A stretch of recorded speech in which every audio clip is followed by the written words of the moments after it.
debt? In too deep? Alcoa 10 Federal Credit Union says, stop treading water and get out of the deep end. If you've got debt, make a splash and come get some cash. If Alcoa 10 Federal Credit Union can refinance your car, boat, camper, motorcycle, credit cards, personal or home loan, they'll pay you up to $500. So come take the plunge right now. Refinance your loans. Alcoa 10 Federal Credit Union will pay you. 5 convenient locations. Visit atfcu.com. Equal housing lender. When I made the move to my own studio, I was worried about this. I was worried about that. I was worried about, hey, did I get this piece of equipment? Did I get that piece of equipment? Does that sound good? Does that not sound good?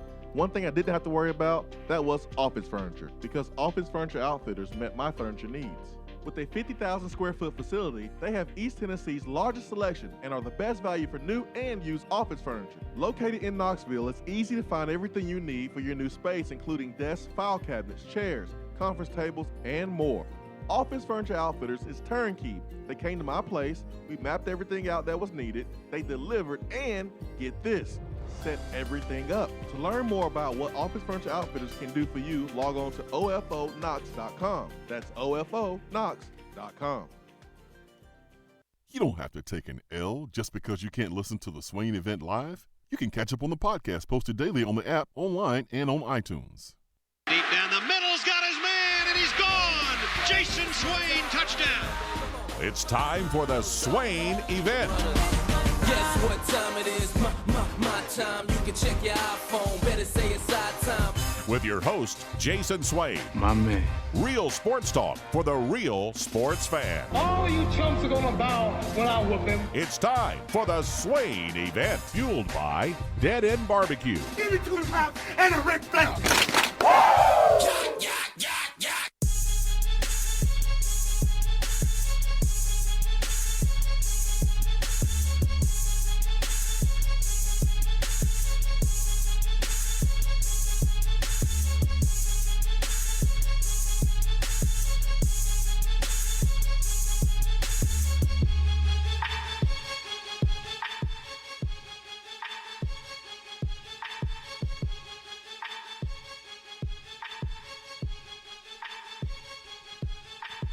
Swain Event, SwainEvent.com, fueled by Dead End Barbecue, top 100 barbecue restaurant in America. 865-200-5503 is our telephone number. It is Monday. We are one step closer, one day closer until the college football season is here. One step closer until Tennessee plays their first game of the season, and we see if all the swimming paying off or will pay off, all the team bonding will pay off, all the work in the summer will pay off, the new freshmen coming in, what type of impact they will have, and the impact players that we are counting on that will be upperclassmen, will they deliver? Ben McKee, Jason Swain, SwainEvent.com is where you can stream us online. You can download the free Swain Event app for Android, Apple devices. Also, you can watch the show at Swain Event TV, Periscope, Facebook Live, and on YouTube.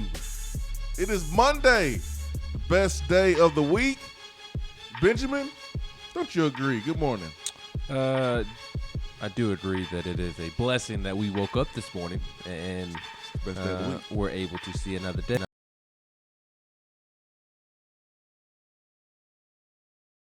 I do agree with you. I'm thankful to see another day.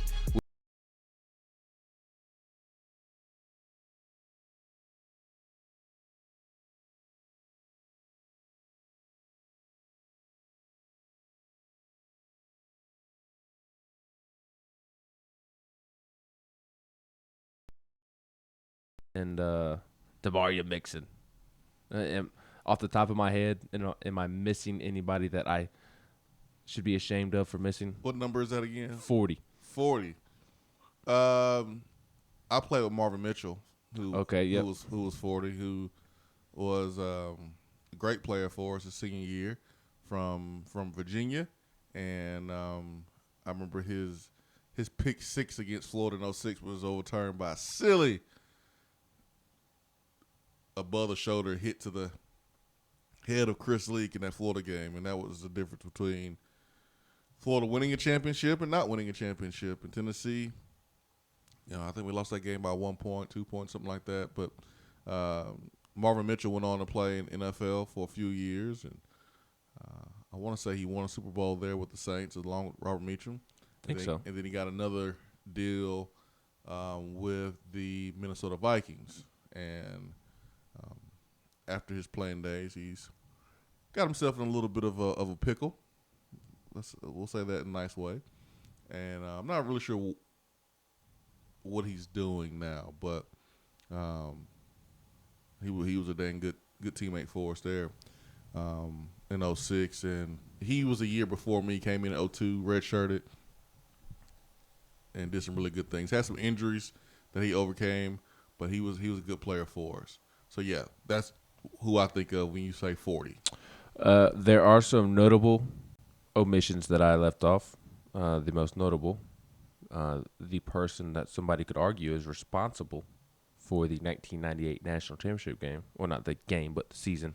Billy Ratliff. Oh, Billy Ratliff wore 40. Mm-hmm. I always think about the guys that I play with first. Yeah, no doubt. And naturally. Dustin Colquitt wore the number 40 for a season in 2001. Really? Mm-hmm. Did not know that. Austin Johnson. That's right. Former fullback linebacker, 08 to 2011. He was a good player for us. He went on to play the NFL. For the Saints. I think he's still playing. I'm not sure, but I think he was on and off the practice squad roster with the Saints last year. Okay. Nick Rivas wore it in 2007.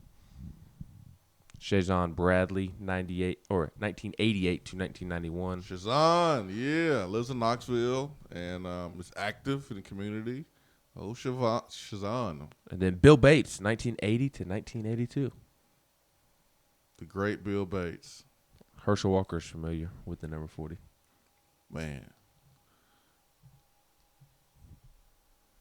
Like, I feel bad for, I don't, but I do, Kurt Sterner, who infamously is always connected to Billy Ratliff's play. Mm-hmm. Him stumbling after getting the snap and Billy Ratliff kind of blowing up his man in the backfield and then Tennessee winning that game. Well, it doesn't happen if Kurt Sterner does not fumble that ball. I think about that play. I think about now Austin Pope is going to be in there in that mix for the play that will never be forgotten. His fumble last year against Florida. Bill Bates, his tackle attempt against Herschel Walker, and Herschel Walker kind of putting him on his back. And hey, it happens to the best of us in football. It happens. It happens. We all get hit hard. If you play this game long enough, you're going to be hit really, really hard. So you just got to take it in stride. Knoxville Mike asked, he asked that he thought that J.J. Peterson wore number 6. I believe he wore 6 last fall camp, and then at some point his number changed to 40. Did they Lane Kiffin him? I am double checking. Did they say you can't wear single digit until you start balling out? Nope. What they did. Knoxville Mike is right. He does wear number 6. I could have swore he was with number 40. But Matt Ballard, a redshirt junior linebacker from Clarksville, and Fred Orr, a freshman running back from Clarksville. The Clarksville natives are wearing number 40. So I got a little bit of news for you. Or maybe it was vice versa. Maybe he wore 40 and now he's wearing 6. I don't know. I'm confused. As y'all can tell. JJ wears 6. Yes. Got a little bit of news for you.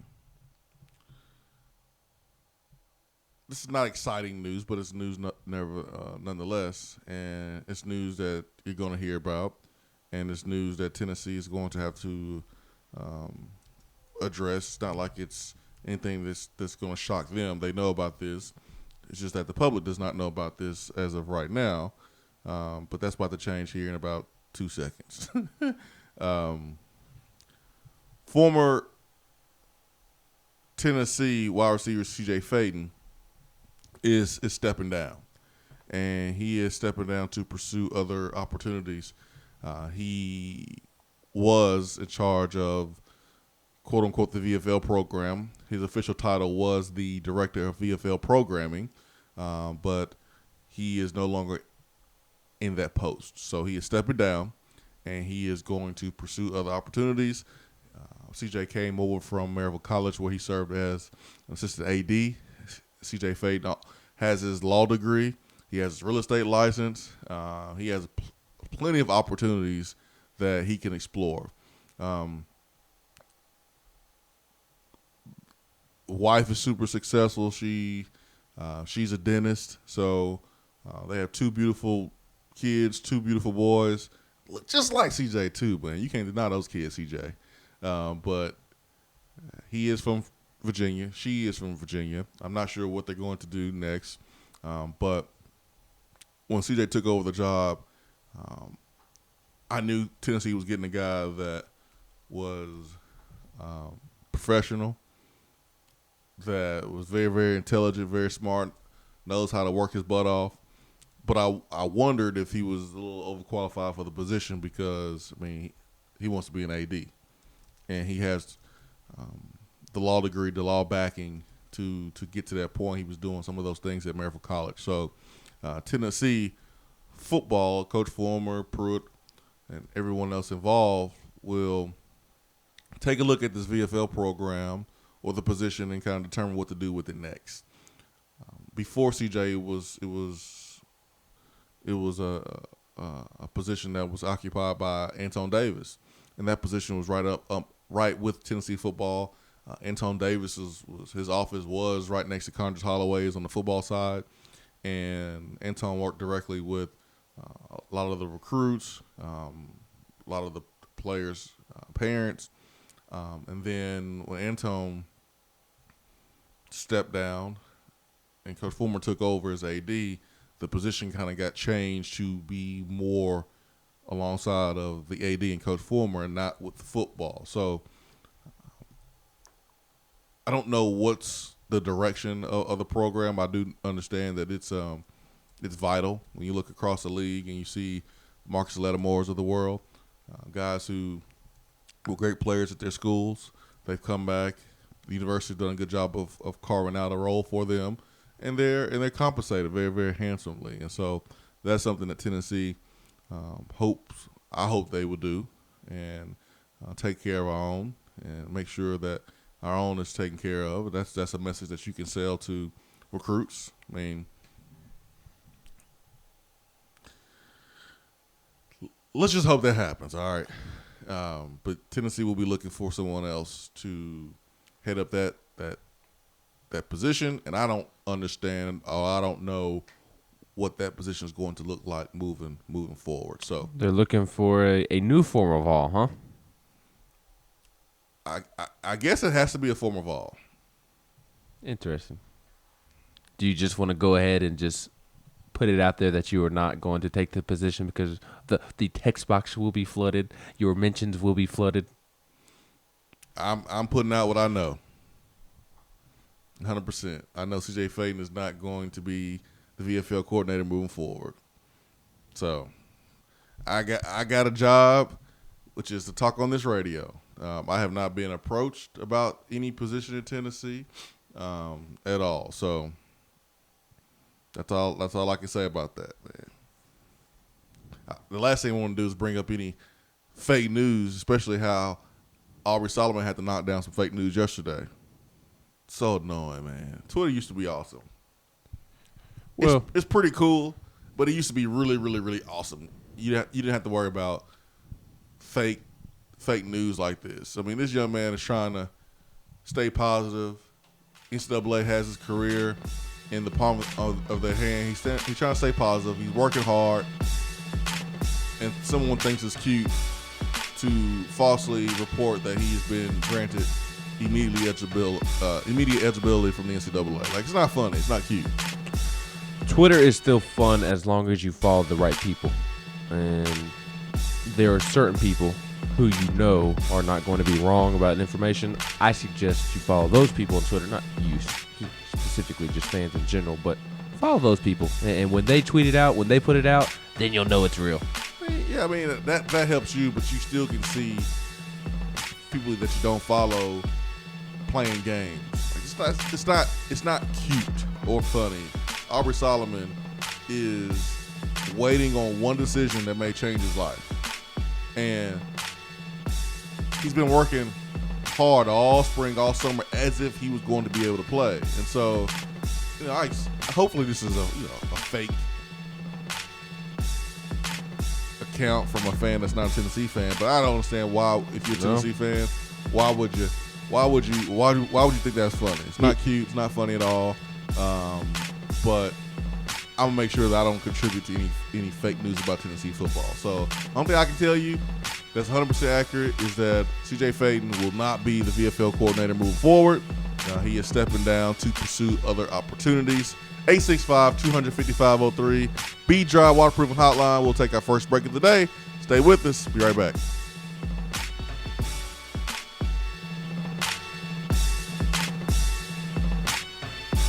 Hey y'all, check it out. Top 100 barbecue restaurant Dead End Barbecue has a brand new happy hour special right now that you don't want to miss. Get $2 off of their fantastic barbecue queso appetizer from 2 to 4 p.m. That's queso loaded with your choice of pork, chicken, or brisket and served with Frito scoops. And for the rest of the month, check out their new Pig and Peaches salad for $11. This thing is loaded with salad mix, grape tomatoes, fire-roasted peaches, pickled red onions, pork belly burn-ins, goat cheese, and topped with a delicious balsamic vinaigrette. Dead End Barbecue. The barbecue search is over. You're driving home, flashing blue lights in your rearview mirror. You pull over, step out of your car, and the next thing you know, you're being arrested for driving under the influence. Now what do? We all should be responsible. But remember, just because you're arrested doesn't mean you're guilty. Call criminal defense and DUI attorney Marcos Garza at 865-540-8300. The investigative teams at the Garza Law Firm know the justice system inside and out. They utilize cutting-edge technologies and investigative methods to prepare your specific case. Before you plead guilty to any criminal charges, call criminal defense and DUI attorney Marcos Garza. Put his number in your phone right now, 865-540-8300, because you never know when you or a friend will need it. Don't say guilty. Say Garza. 865-540-8300. 865-540-8300 and GarzaLaw.com. While the other guys are taking guesses, the Swain event is taking you behind the scenes and in the huddle every morning from 7 till 10 right here. Have you noticed lack of energy, motivation, and drive? Call the Low T Center and schedule a complete health assessment today. Whether you have sleep apnea and need a CPAP or have low testosterone or low thyroid levels, Low T Center will get you feeling great again. If you're a man over 30 and haven't had an annual checkup, don't wait until you feel bad. Do yourself a favor and get a quick and easy health assessment today. Services are covered by most health insurance. Call 865-392-1388 or go to lowtcenter.com. Low T Center, reinventing men's healthcare. As summer selling season heats up, here are 3 home features buyers are loving. Borrow a few or all of these to potentially up the appeal and value of your home. Number 1, get back to basics. Never underestimate the power of a nice walkway, quality mulch, some flowering shrubs, and a couple of nice planters. Number 2, embrace a new neutral. While beige and white are classic, new neutrals are trending. Opt for soft grays, or you can even try a neutral blue. Number 3, open space is all the rage. Homebuyers are still on the hunt for open concept floor plans. Even if your rooms are enclosed, mirrors and ample natural light can help open up your space. Whether you're looking to buy, sell, or invest in real estate, you need a professional that will be by your side every step of the way. Call me, Jennifer Morris with Keller Williams Realty at 865-694-5904 or email me at jennifermorris865@gmail.com. You're listening to the Swain event. And you know this, man.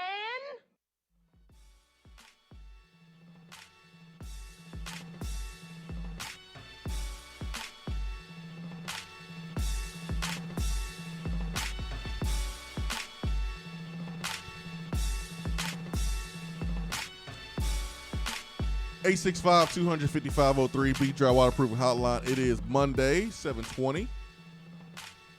We have survived the heat wave. Well, it wasn't that hot in Knoxville. It wasn't. Compared to some other places in the U.S. that really experienced a heat wave, I tell you, yesterday the heat wave did get me a little bit, even though it wasn't strong in Tennessee.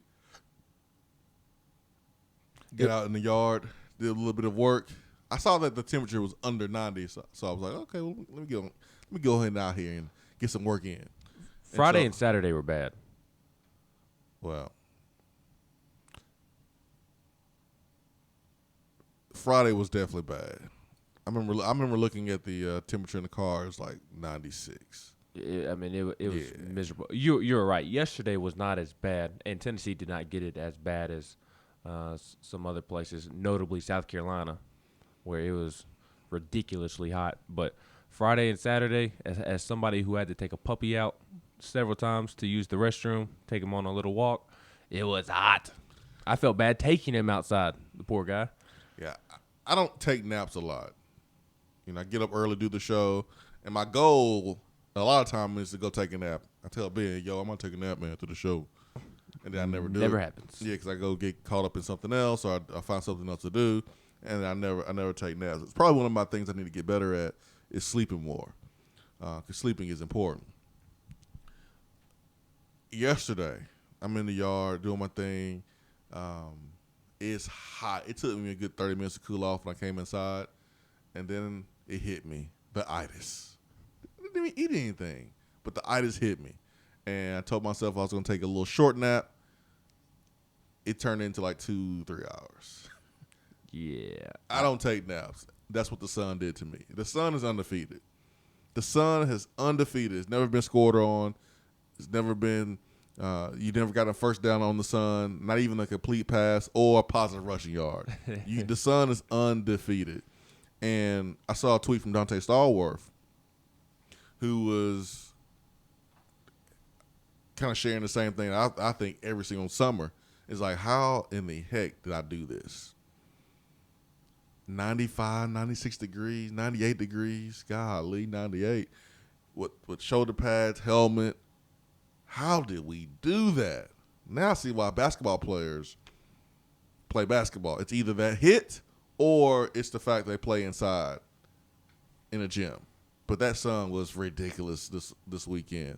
And hopefully people take that as a sign to be really, really smart about being outside. Make sure you stay hydrated. There was a former, I want to say, Arkansas player. Yep.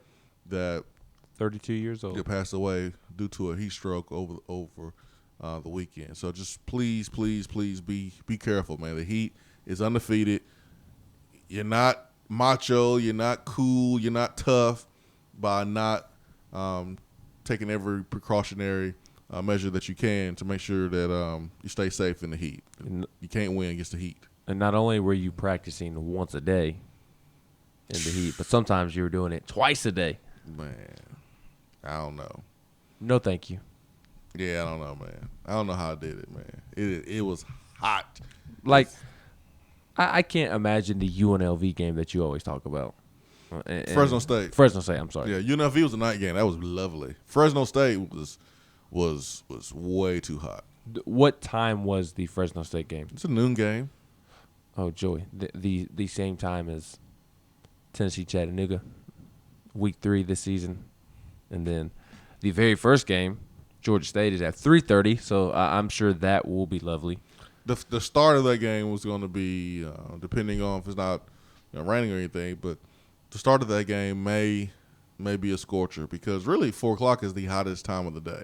Why do I know this? I'm not a weatherman because as a football player that usually had meetings at 2:30, and you hit the practice field at 4, you kind of find out these things during your career at Tennessee. So usually 4 o'clock is the hottest time of the day. So it's gonna be hot, man.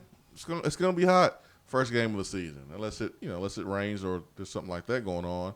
I like the night games as a fan, but if we're playing a team like UTC or Georgia State, I like playing early games. I don't want my whole evening messed up because we're playing some team we beat by 40 points. That is true. I'm excited that the BYU game week 2 is a 7 o'clock game. It needs to be. That will be a fun atmosphere. It needs to be. That will be fun. The only thing I agree with you. I like that UTC is a noon game. But part of me is like, man, it's going to be hot. I do wish it was a night game to at least avoid some of the heat. At least the sun won't be out at nighttime. It can still be hot, but at least the sun won't be out. But I do agree with you. Let's get it over with and have the rest of the day enjoy Texas A&M and Clemson and all these other great football games. Do you want to play Florida on the road noon game or night game? If you had to choose, night game as a fan. Well, probably noon game actually. If we're on the road, why is that? Just because theoretically their environment, their stadium would not be as rocking, would not be as alive. Now I played a night game down there, and I've played a game at noon. I don't care how much we practice outside during fall camp. I don't care how much we train in the summer before fall camp outside. And Pruitt really, really, really wants the players to work outside. He's not a big fan of the whole working inside thing in the complex. He wants them outside. That's where football is played. I don't care how much you prepare for the sun. There's no preparing for Gainesville, Florida sun in noon. It's a different type of heat. It's a different type of heat down there. But we've seen 2013, Tennessee play South Carolina at home. South Carolina had a bit of a history under Steve Spurrier of getting slow starts or having slow starts in noon games. And so Tennessee kind of knew that because of Robert Gillespie's time there at South Carolina, former Tennessee running backs coach. He knew that about South Carolina and Steve Spurrier's program, and Tennessee did everything in their power to make that a noon game. And in 2013, it was a noon game, and South Carolina did come out slow. Tennessee, they got the upset over a top 15 team that year. Now, in 2005, we played Florida. It was a night game, and the crowd was rocking. The crowd was louder. Still, it was a close game, but I was more comfortable. I was more comfortable in the night game. So there's the advantages and disadvantages of playing certain times of the day. I mean, I think LSU is the perfect example of day game / night game. LSU fans riot when it is announced that their games are at noon. They despise noon home games. I mean, they literally riot. They get so mad when the SEC announces one of its games are at 12 o'clock. They hate the 3:30 CBS game. They prefer to be on ESPN, SEC Network at 7, 8 o'clock at night. That is what they prefer just because of the atmosphere, and they have all day to drink and eat alligator and all that fun stuff, eat jambalaya, anything. Just eat everything that they see. I think it's funny. But I do prefer the night games. I mean, the sun is not out. The environment is 10 times better. Most people have had plenty to drink throughout the day, so it's a little bit rowdier. And the anticipation builds all day long. So I think it's cool. Obviously, everybody prefers a night game. But I will say in November, late November, noon game, please. It is cold at night. Yeah. Nacho says, I'm in the sun all day, every day. There is no naps after being in the sun all day. You go to sleep and you're out. It's a joke at my house or at the house. I tell everyone that I'm taking a nap, and they say, I'll see you in the morning. Oh, yeah. Oh, yeah. Listen, I know folks work for a living out in the yard. You cut grass or whatever. Man, you kind of sit back and think about playing football in this weather and the pads that you wear is an extra 2, 3, 4 pounds that you wear. You have a helmet on, you have shoulder pads on, and man, you kind of just think about when you did those things, and you ask yourself, how did I do those things? How did I do that for 4, 6, 7, 8, 9, 10 years? Sun is undefeated, though. Please be careful. Please be careful. 865-255-03. We'll go to the text box after this. Also, we have Around the SEC.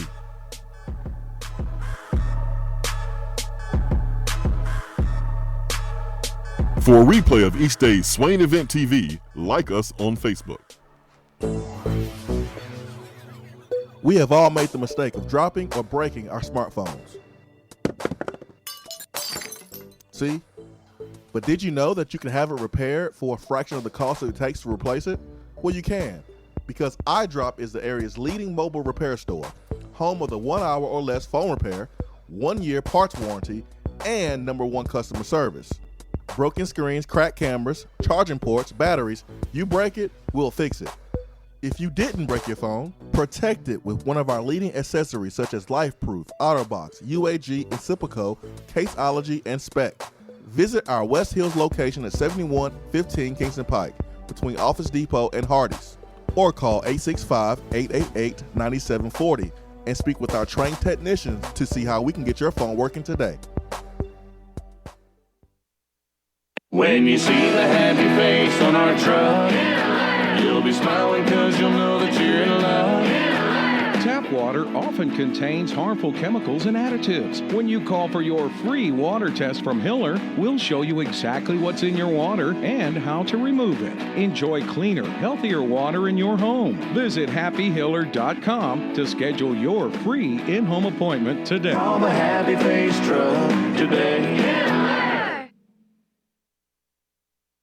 While the other guys are taking guesses, the Swain event is taking you behind the scenes and in the huddle every morning from 7 till 10 right here.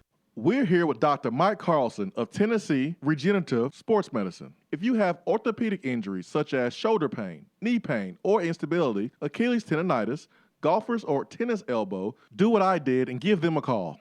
Yeah, Jason, we specialize in regenerative non-surgical orthopedics. So we treat damaged ligaments, tendons, and joints, including things like rotator cuff injuries, knee instability, elbow problems, as well as foot problems like plantar fasciitis, Achilles, things of that nature, by injecting with stem cells and what's called PRP, or platelet-rich plasma.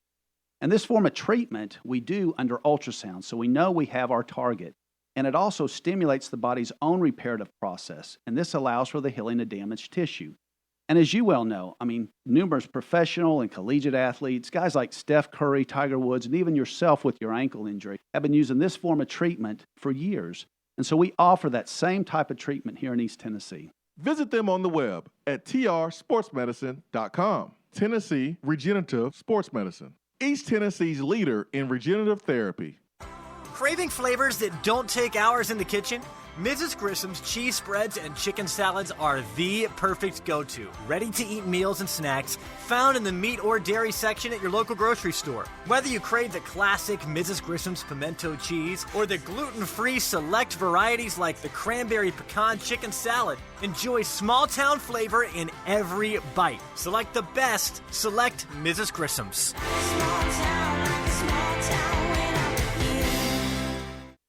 I'm Vince Moore, wide receiver, VFL 1991, and you're listening to the Swain event.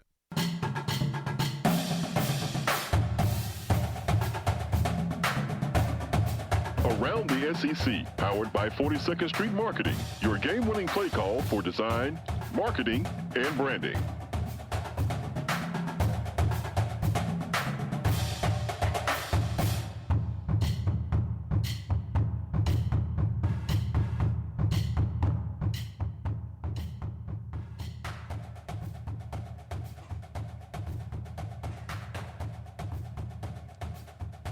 Around the SEC is brought to you by 42nd Street.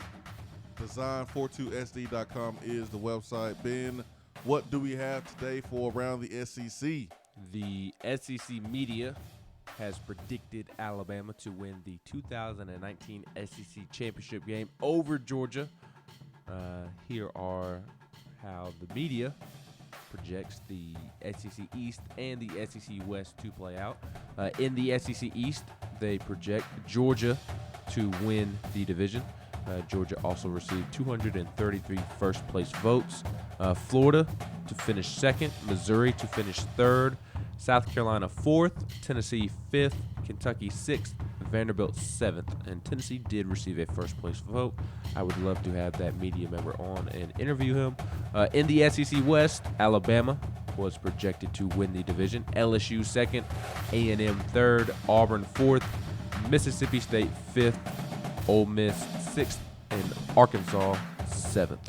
So any thoughts on that before I give you the All-SEC teams? Most of the time, the media is wrong when it comes to preseason. I guess what the media picks, who the media picks will finish at what place in the SEC. But it's hard to pick against Alabama. It's hard to pick against Georgia in the West and in the East. They feel like South Carolina will be a step ahead of Tennessee, which I find interesting. You look at South Carolina's record, and their record is the toughest in the country. Tennessee was right there in the doorstep last year during the away game. Tennessee plays South Carolina here, and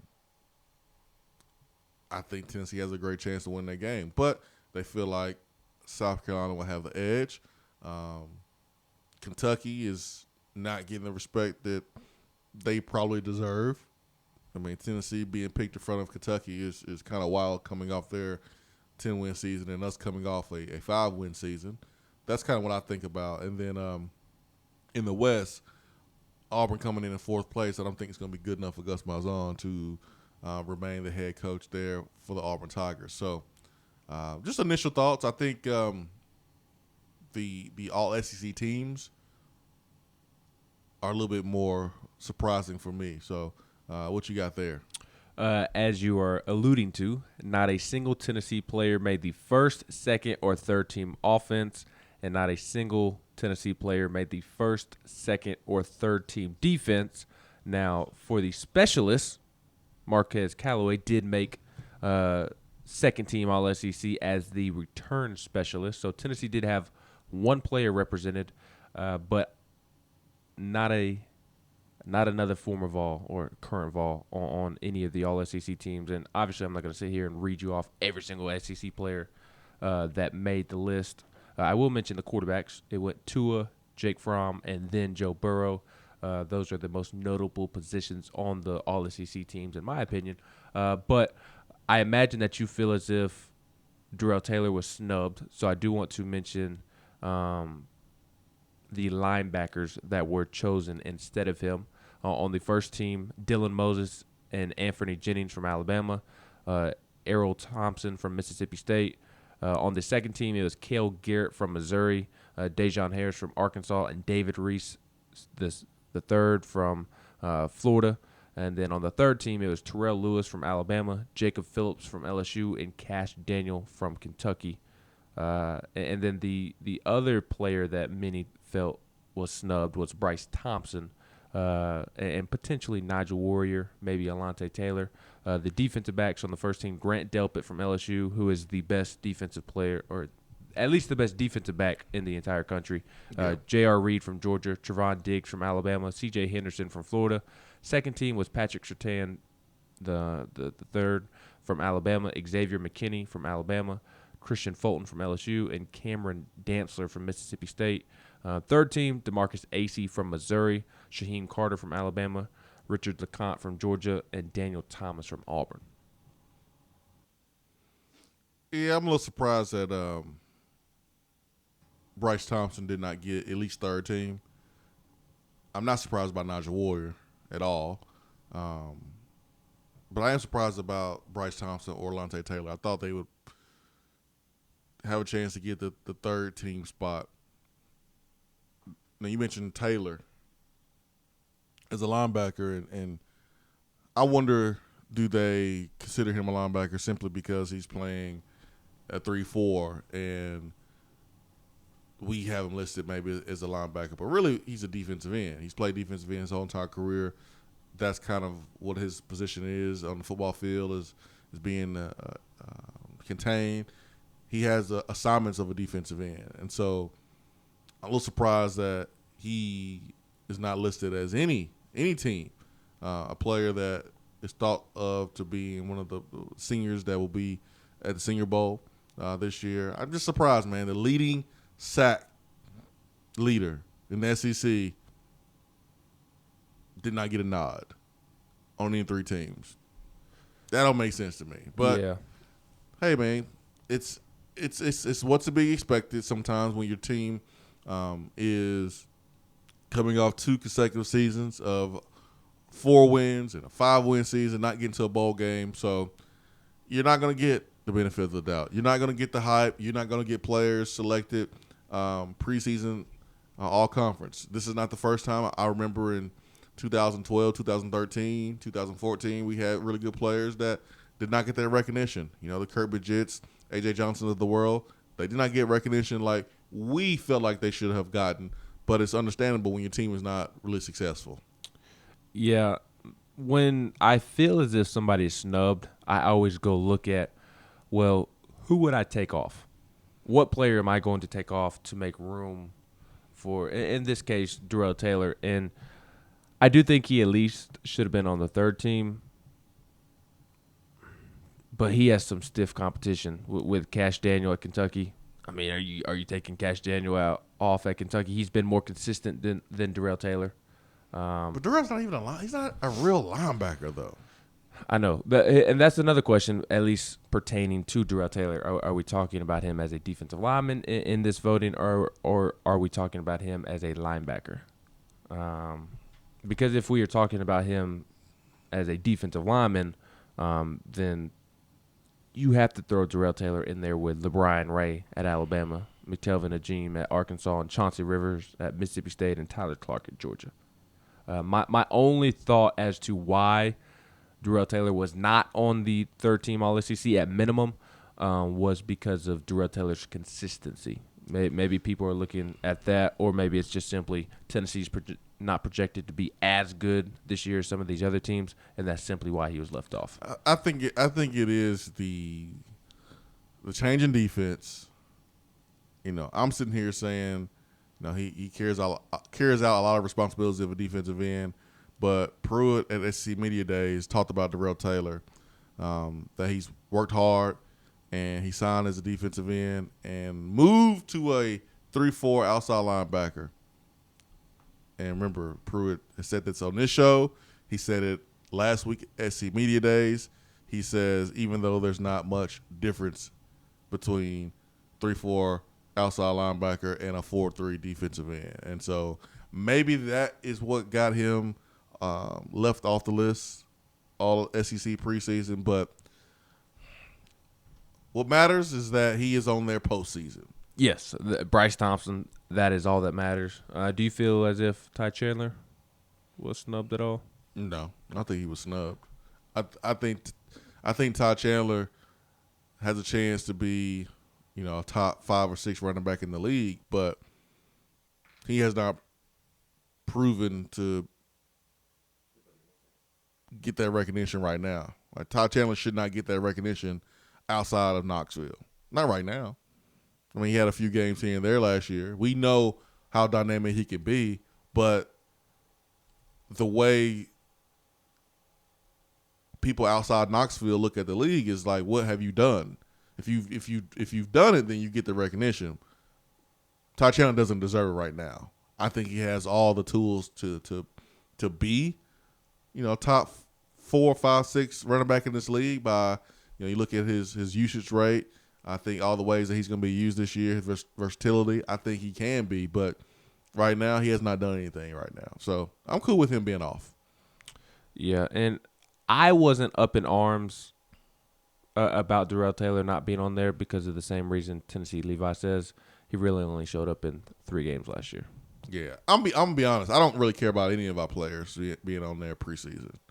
I think as a fan, it is fun to brag about players being on there, but in the grand scheme of things, it doesn't matter. Be on there at the end of the season. For the players, it's good for them to get that recognition, to, you know, be recognized for what they've done last season and what they potentially can do this season. But as a fan, I don't care about preseason polls. I don't care about preseason teams, first, second, third team. I don't care about that stuff.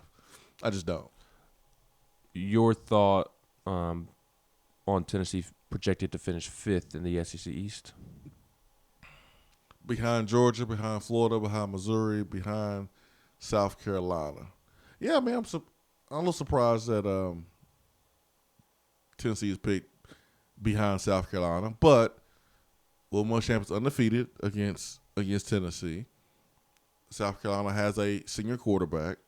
Tennessee has yet to prove anything yet. So, I mean, if you think about it that way, I guess I understand. And they return a large majority of the same team that ended up beating Tennessee last year.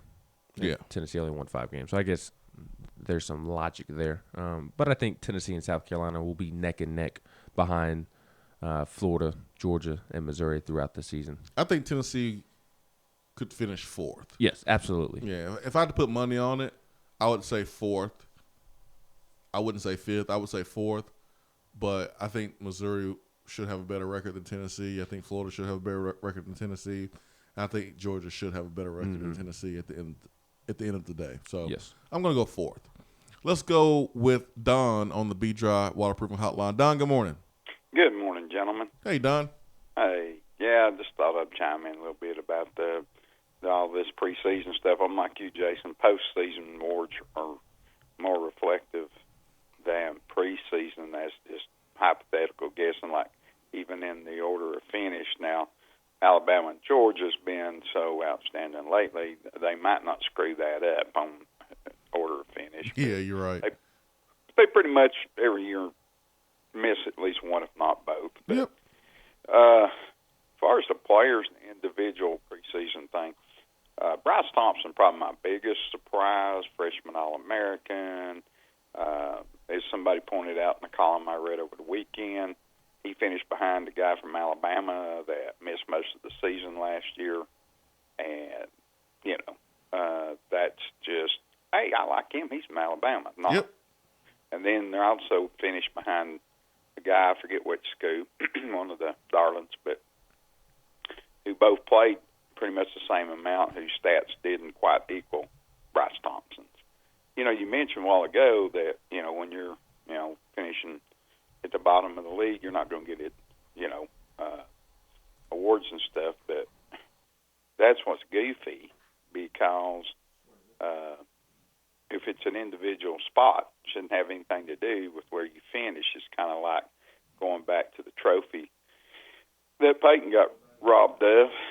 He's the only quarterback, I reckon, based on the quarterbacks before and after him, that was required to win every game he played in order to be recognized. Yeah. Before him and after him, people lost 2 games, 3 games, more at the quarterback position, but they got the big trophy. Yeah, I think scheduling hurt Peyton. While Michigan is playing Ohio State, Tennessee's playing Vanderbilt. While RG3 at Baylor won the Heisman at the end of the season, it was because of the Texas game where he had his Heisman moment. When you think about Mark Ingram running at the end of the season, it's what he did against Auburn. So you see all these Heisman Trophy winners. They have Heisman Trophy moments. I remember when Sam Bradford won it. They're playing in Bedlam against Oklahoma State. So right. Tennessee is faced with playing Vanderbilt at the end of the season. I think it makes it hard for a player from Tennessee to win the Heisman. Well, it obviously is, since we've had 4 second-place finishers. Yeah. That's why when people have touted other people, at quarterback or almost any position, especially quarterback for Tennessee being a so-called Heisman hopeful, I said, no, there will never be anybody from Tennessee winning. It's just not going to happen. You've had some of the greatest players in Tennessee history that hasn't won it, and not all of them was quarterback. One was running back. They're just not going to give it to them. Especially if they can dig somebody up. The only, whether Charles Woodson was a great player or not, nonetheless, it's the only year they've ever truly hyped a defensive player. It's like hyping, a woman versus a man or something. Only one time in history that you ever see anything. I'm an old man, so I remember the whole exhibition between Bobby Riggs and Billie Jean King, but that's the only time they ever did that, to try to compare a man and a woman. And of course, they were comparing an old man who had been retired forever against the top of her game, Billie Jean King. Okay. But it's just, I'm not that big a deal because, not disparaging you guys ex-athletes, but for the most part, most of your media, they haven't played. They don't know. They don't understand, what competition really is on the athletic field. I mean, maybe in their own chosen profession they do, but so I just, I would rather just sit back and wait and watch and see, I guess he was a little, I don't know, maybe a little hesitant because he thought I was going to ambush him. But no, I wasn't going to do that. I was going to ask him why he felt the way he felt. But no, I never got a response. I saw where like Rachel Barbeau reached out to him and was just like, hey, this is my buddy. I love me some Matt Hayes. But no, I disagree. And Chris Lowe did the same thing. But, Matt Hayes has still not responded to my invitation. But he's tweeting out, hey, college football fans, what kind of questions do you have for me? And then didn't answer any of the questions that people asked him. I got some questions, Matt Hayes, man. Come on the show. I have questions. Let's go back to the phones. Let's see who we got here. We have the one, the only, Andy. Andy, good morning. How y'all doing this morning? Great, Andy. How are you, sir? I'm doing all right. Reminder, everybody, that the Tennessee shoes do come out today, so jump on those while you can. I wear a size 12. Anybody want to hook me up, man? What size you wear? 12 or 13. 12 or 13? Yeah, I wear right. You don't wear 10.5. 13. Some shoes I do. You wear 13? I got a wide foot. Man, you wear size 8 like Baby Shoe Butch. How dare you? How dare you compare me to Stokes? Oh, man. I guess Tennessee's got a big visit coming up this weekend for Troy Stellato. I'm excited to see how that goes. Yeah, me too, man. This is the week. Dead period's going to be over, and Tennessee's going to get back to hosting some recruits this weekend. I believe they're having a pool party this weekend. That is the theme of the visit this weekend. Well, as long as it works, we don't care what kind of party they got. That's right, Andy. Get those commitments, man. But y'all have a wonderful day. See you, man. I wear size 12, by the way. If anybody wants to hook me up. I wear size 12 as well. Some shoes I have to wear 13. What shoes are you wearing? That's a 13.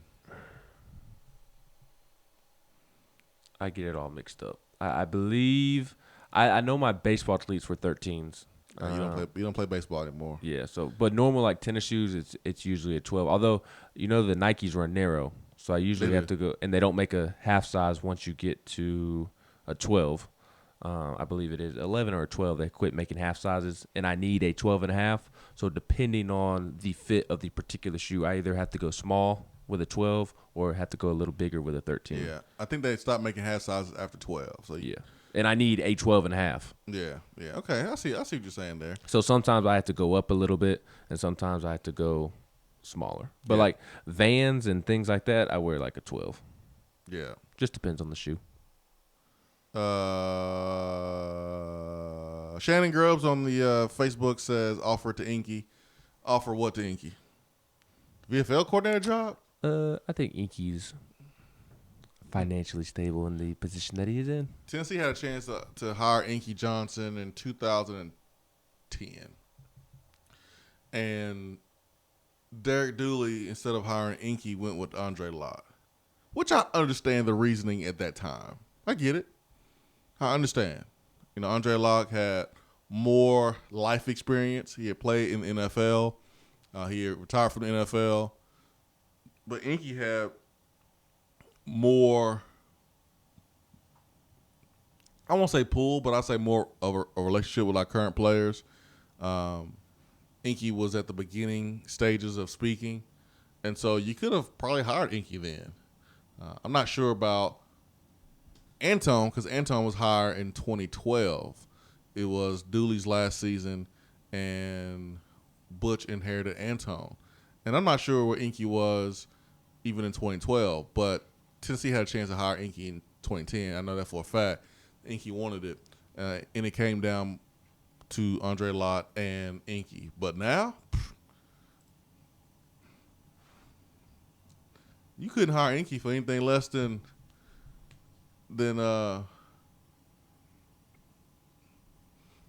Chris Winkie money.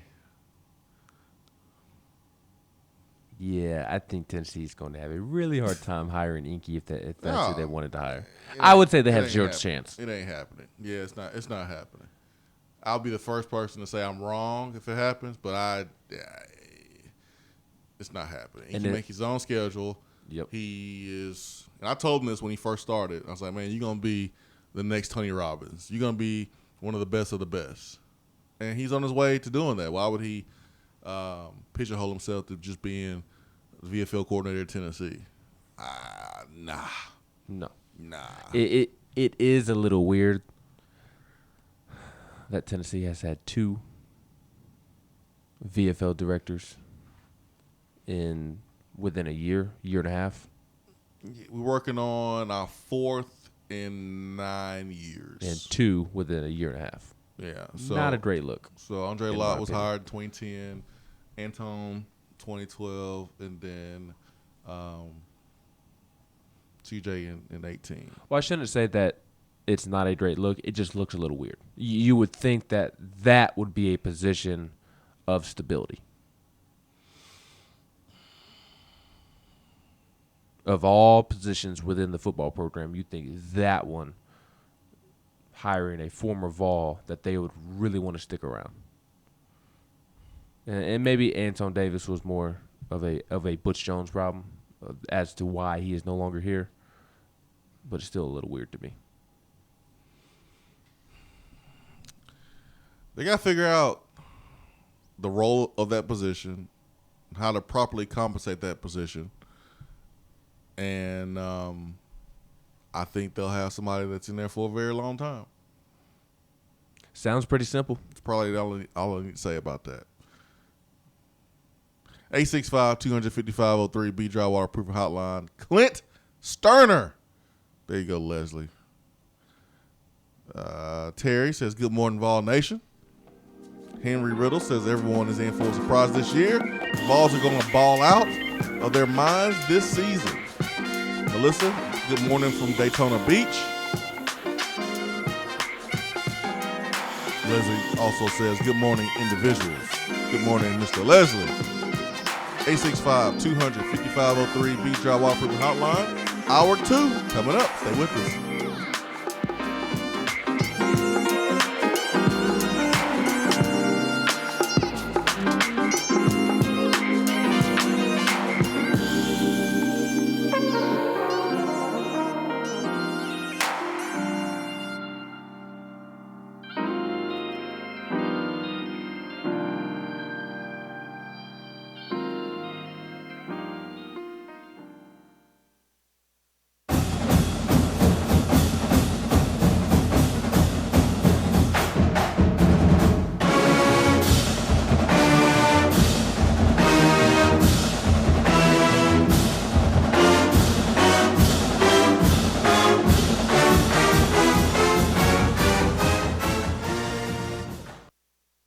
Touchdown or turnover is up next on the Swain event.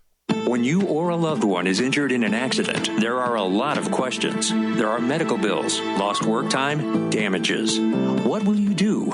You'll need someone who will have your back. Call former Marine Marcos Garza, 865-540-8300. The Garza Law Firm will be with you every step of the way. Put this number in your phone right now, because you never know when you or a friend will need it. 865-540-8300 and GarzaLaw.com. When I made the move to my own studio, I was worried about this. I was worried about that. I was worried about, hey, did I get this piece of equipment? Did I get that piece of equipment? Does that sound good? Does that not sound good? One thing I didn't have to worry about, that was office furniture, because Office Furniture Outfitters met my furniture needs. With a 50,000 square foot facility, they have East Tennessee's largest selection and are the best value for new and used office furniture. Located in Knoxville, it's easy to find everything you need for your new space, including desks, file cabinets, chairs, conference tables, and more. Office Furniture Outfitters is turnkey. They came to my place, we mapped everything out that was needed, they delivered, and get this, set everything up. To learn more about what Office Furniture Outfitters can do for you, log on to ofonox.com. That's ofonox.com. In debt? In too deep? Alcoa 10 Federal Credit Union says, stop treading water and get out of the deep end. If you've got debt, make a splash and come get some cash. If Alcoa 10 Federal Credit Union can refinance your car, boat, camper, motorcycle, credit cards, personal or home loan, they'll pay you up to $500. So come take the plunge right now. Refinance your loans. Alcoa 10 Federal Credit Union will pay you. 5 convenient locations. Visit atfcu.com. Equal housing lender.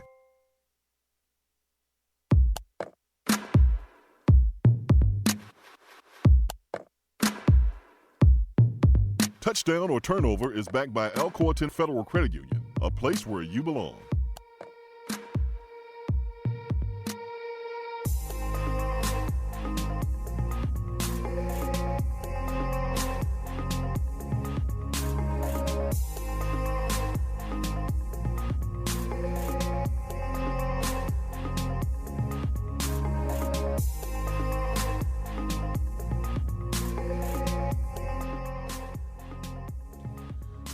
Touchdown or Turnover by Alcoa 10 Federal Credit Union, a place where you belong, better rates and better service. We've been talking preseason finishes in the SEC. We've also been talking about some of the preseason all-SEC teams where Tennessee pretty much got closed out in the dark, except for Marquez Callaway being recognized as a specialist. Hashtag specialist you, baby. Touchdown Turnover. Tennessee will finish 4th or better in the SEC East in the 2019 season. 4th or better. Are you ready to officially say that they will be better in the East than 3 teams? Will it be Kentucky? Will it be Vanderbilt or South Carolina? Will Tennessee finish better than 3 teams in the SEC East and finish 4th or better? Touchdown or turnover? I will say turnover. And this, I guess I can go ahead and on Friday, Nathaniel Rutherford of Rocket Top Insider made me put together my projected order of finish for the SEC East and the SEC West. And I had Tennessee finishing 5th, but not behind South Carolina, behind Kentucky. And here's why. Not that I'm some huge believer in the Kentucky football team. I do believe in them in the sense of they are not going to take a step back, as big of a step back as many think that they are going to. I am buying into the whole theory that Mark Stoops has built a program. They have veterans in place that are ready to, step in and produce. I do buy into the theory that Mark Stoops has built a program, built a culture. So, but that's not the main reason I think Kentucky will finish ahead of Tennessee. Quite simply, I think Kentucky has an easy schedule that they are going to benefit from, whereas Tennessee has to play Alabama on the road. Kentucky does not have to deal with that, and I think it's going to be a game or 2 difference between, honestly, 4th, 5th, 6th, and maybe 7th. I don't think that it's going to be a huge separation between Tennessee if they finish 4th and Vanderbilt if they finish 7th. I think 4th, 5th, 6th, 7th is just you could put any formula together. Put South Carolina 5th, Vanderbilt 5th would be kind of crazy, but you get it. You get what I'm saying. You could mix it all together however which way you want, and I don't think you look crazy for doing so. So I do project the SEC East to be Georgia, Missouri 2, not Florida. I have Florida 3rd, Kentucky 4th, simply because of the schedule. Like that's it. I think Kentucky is going to benefit from their schedule. Tennessee 5th, South Carolina 6th, Vanderbilt 7th. And the reason I have Tennessee 5th is simply I do not trust the offensive line and the defensive line. I place a huge emphasis on the trenches when it comes to winning football games in the SEC. And right now, I don't believe that Tennessee has the depth along the offensive line or the depth along the defensive line to finish as one of the better teams in the East. So that is my thinking as to why Tennessee is fifth for me in the SEC East going into the season. I'm going touchdown. The reason why I'm going touchdown is, first, I'm looking at South Carolina's schedule. Tennessee is South Carolina's 7th SEC game of the season. 7th. You know what? Let's say 6th. Alabama will be the first. Missouri second. Kentucky third. South Carolina and Georgia play. So there's 4, 5, 6. They play Florida and then they play us. So 6th. But the first game of the season, they play North Carolina. So they have one game between now and the end of October where it's not going to be a bloodbath. And that is against Charleston Southern. South Carolina plays North Carolina first year under Mac Brown. So Carolina should have the advantage. South Carolina should be the favorite in that game. Carolina goes home because the first game is a neutral site game, but they go home to play Charleston Southern on the 7th of September. And then on the 14th, they play Alabama. The next week, they play Missouri. The next week after that, they play Kentucky. They get a bye week, and then they play on the road against Georgia. And then at home against Florida, and then next week they play on the road at Tennessee. I just think at that point, I don't know if Jay Bentley's going to be healthy.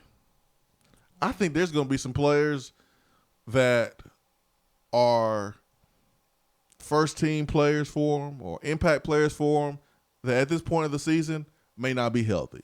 This may be a broken, physical football team but at this point. So I think Tennessee has been knocking on the door for a few years now.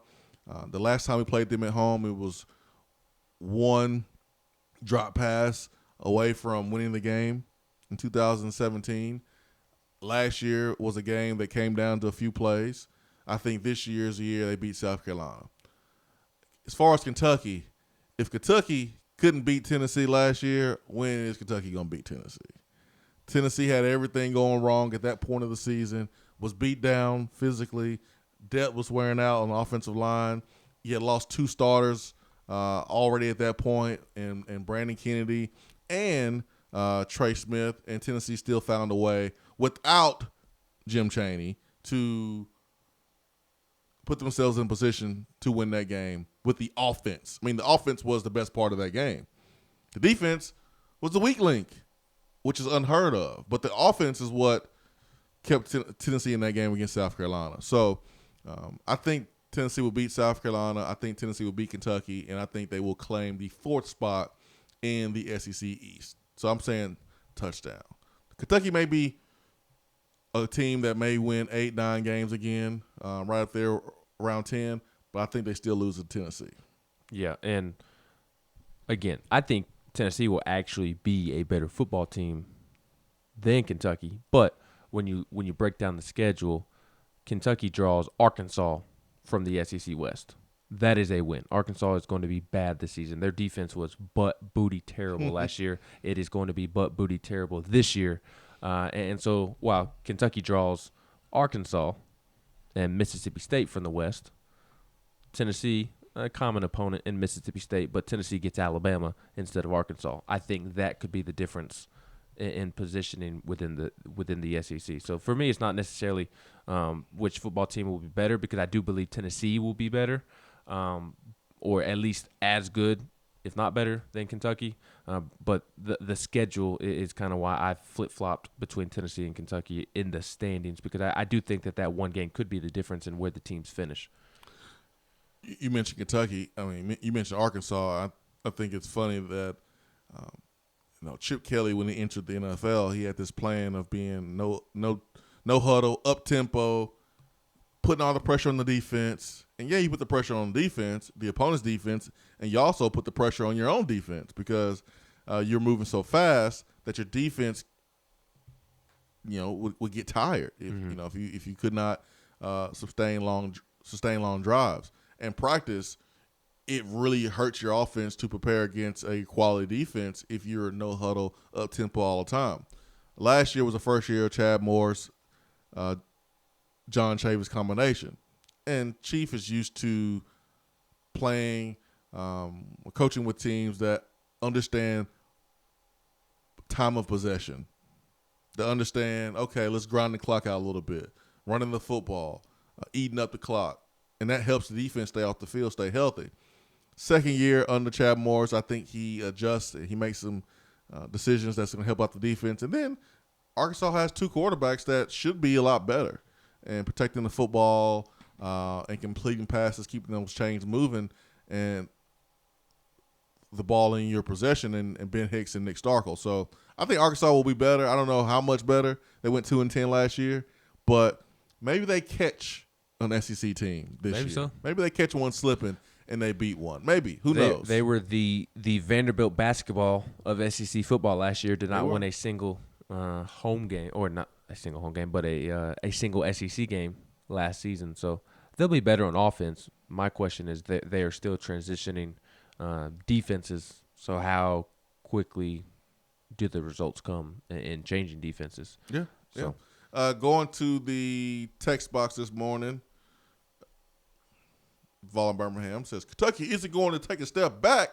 They won 10 games last year. Get out of here with that. I said they won't take as big of a step back as many are anticipating. I don't think they're going to win 10 games, so obviously they will take a step back. But I said they won't take as big of a step back as many are anticipating. Yeah, they won't be a team that's going to win 10 games again, but they're not going to fall off a cliff is what you're saying.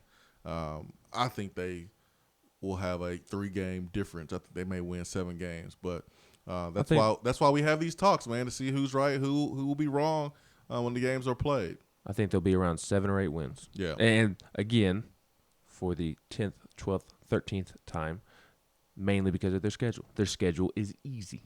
Yeah. Louisville is going to be terrible. Arkansas is terrible. That's 2 guaranteed wins. I mean, there's just not even competition, in my opinion. Like, Arkansas and Louisville are going to be that bad in my head this year. What we saw last year from Kentucky was a 10-win season. What we're used to seeing in Kentucky is around 5 or 6. I think they could be somewhere in the middle. I'm saying 7, but hey, they could win 8. I just don't think they'll get above 7. That's just me. I think when you lose a guy like Benny Snell and you lose a guy like Josh Allen, you just don't sneeze and replace those guys the next year. I'm sorry. No doubt about that. It just doesn't work that way. They're not Alabama, they're not Clemson, they're not Ohio State. Those 3 programs can replace guys like that and not miss a beat. Mm-hmm. No other program could do that in college football. So I think they'll feel the effects of those departures for sure. Johnny Dollar says touchdown. Vols going to finish 4th ahead of Kentucky, South Carolina, and Vanderbilt. Ken says turnover.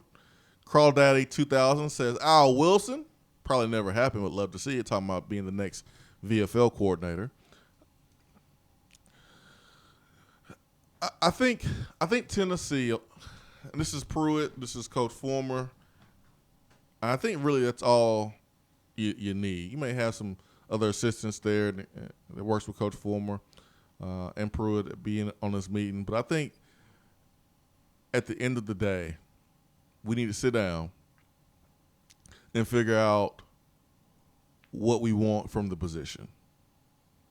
Do we want the position to be a VFL coordinator that serves all sports? Or do we want this position to be a position that is really connected to the football program? And that way you have another resource that can help with recruiting. Because that's really the name of the game right now for Tennessee football to get back to where we want it to be. Now, CJ really didn't do a lot of recruiting. He didn't help with football recruiting at all. Now, career days, things like that, these are all things that Andre Lott, Anton Davis, CJ Faden, they all did. They all were responsible for helping our current athletes get set up for when they finish playing football with jobs or job opportunities. And that's important. I think our next VFL coordinator should be doing the same thing too. But if you're not putting your VFL coordinator in front of football recruits, something's not right, in my opinion. You got to have former players that gave their all for Tennessee, that work for Tennessee, to help sell the next volunteer. Why would you not? So I think Tennessee needs to sit down. Pruitt, Coach Floyd will sit down and really decide what they want this position to really be.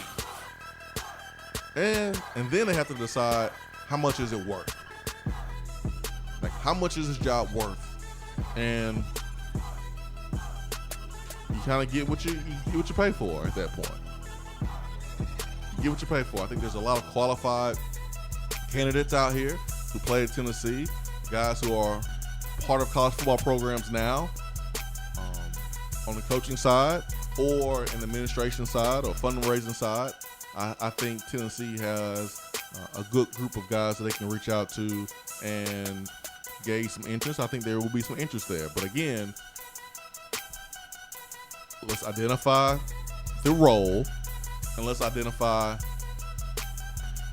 the salary and make sure that the guys are being compensated competitively with some of the other schools in the SEC. And I think we'll get everything we want to get out of that position because it's special.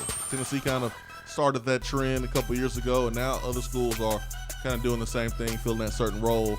And they may be paying more, maybe paying less. But I think sitting down, figure it out, moving forward, I think Tennessee should do a good job of finding the next VFL programming director. Swain event fueled by Daddy and Barbecue. Stay with us.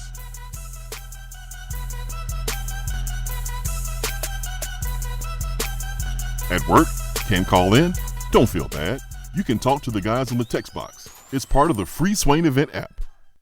Showers likely today, mostly cloudy with a high of 83 and a low of 67.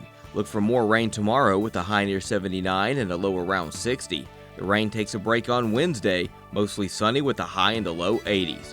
Weather on the Swain event is brought to you by Be Dry. If your basement is wet or cracked, Be Dry can help.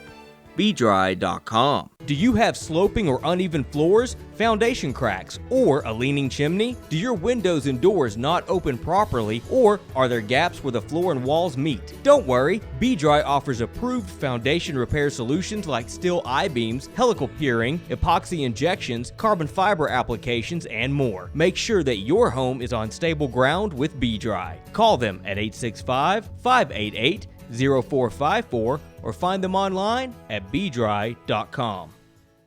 JC's Tree and Landscaping Service specializes in quality tree work done at an affordable price. Trimming and removing trees are their specialty.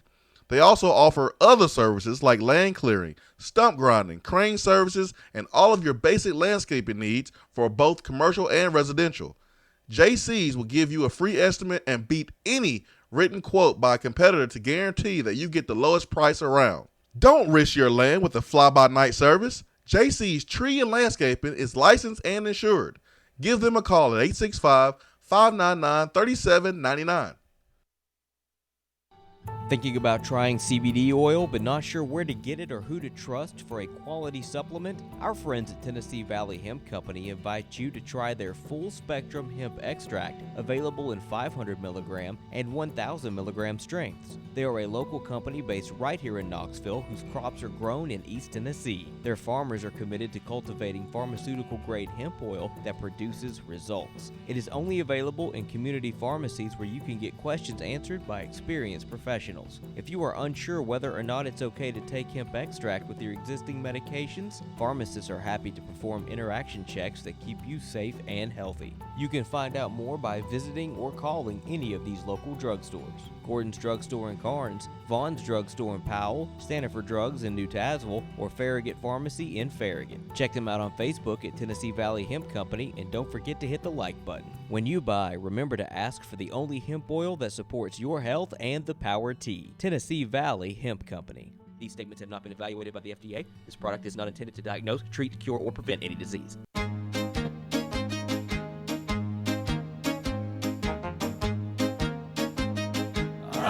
Goes your car insurance. Nobody likes surprises, so switch to Erie Rate Lock. Get a great rate that stays that way even after an accident, ticket, or inflation. In fact, it's locked until you change a car, driver, or your address.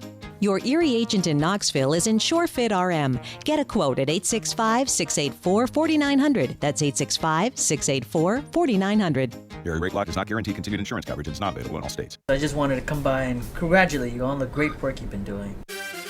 I like your style. You remind me of a young me. Failure is not an option. That boy is good. Homes, remind yourself, nobody built like you. You design yourself. Attaboy.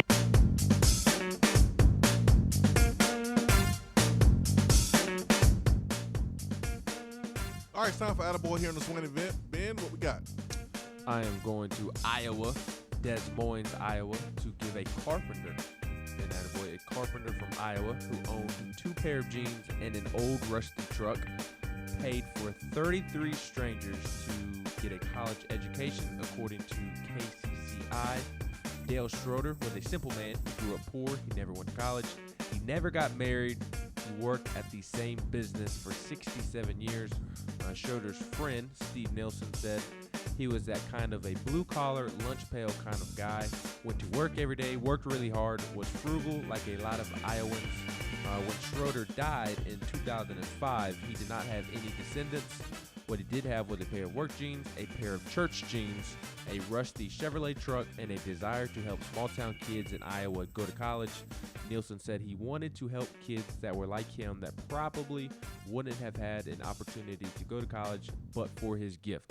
Over his nearly 70 years of carpentry work and frugal living, Schroeder had amassed nearly $3 million in savings. Much of that money went into a scholarship fund, and it helped 33 people go to college free of charge. Those people got together 14 years after the death of a man they never met. They all gathered around Schroeder's old lunchbox and talked about the difference he made in their lives. Kira Conrad is one of the people who now call themselves Dale's kids. At her high school graduation party, she was preparing to tell her friends that she wouldn't be going to college. She had the grades but didn't have the money. That is until her phone rang and she learned about Dale Schroeder. She said that she broke down in tears immediately, and now she is graduating college debt-free and looking to start her career as a therapist. So, how about that?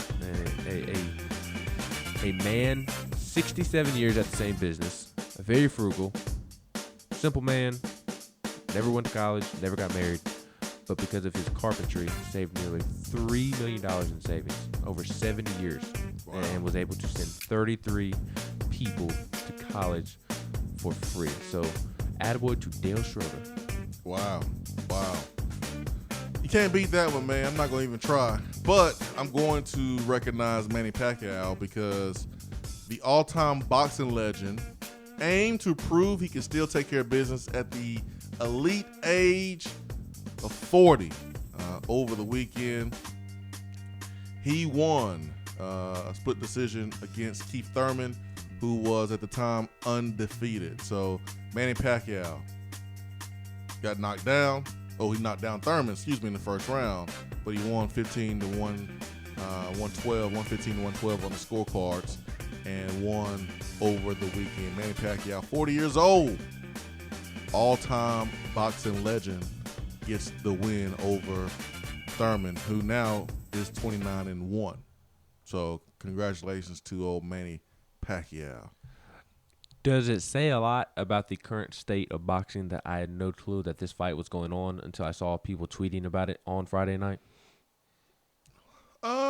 Yeah.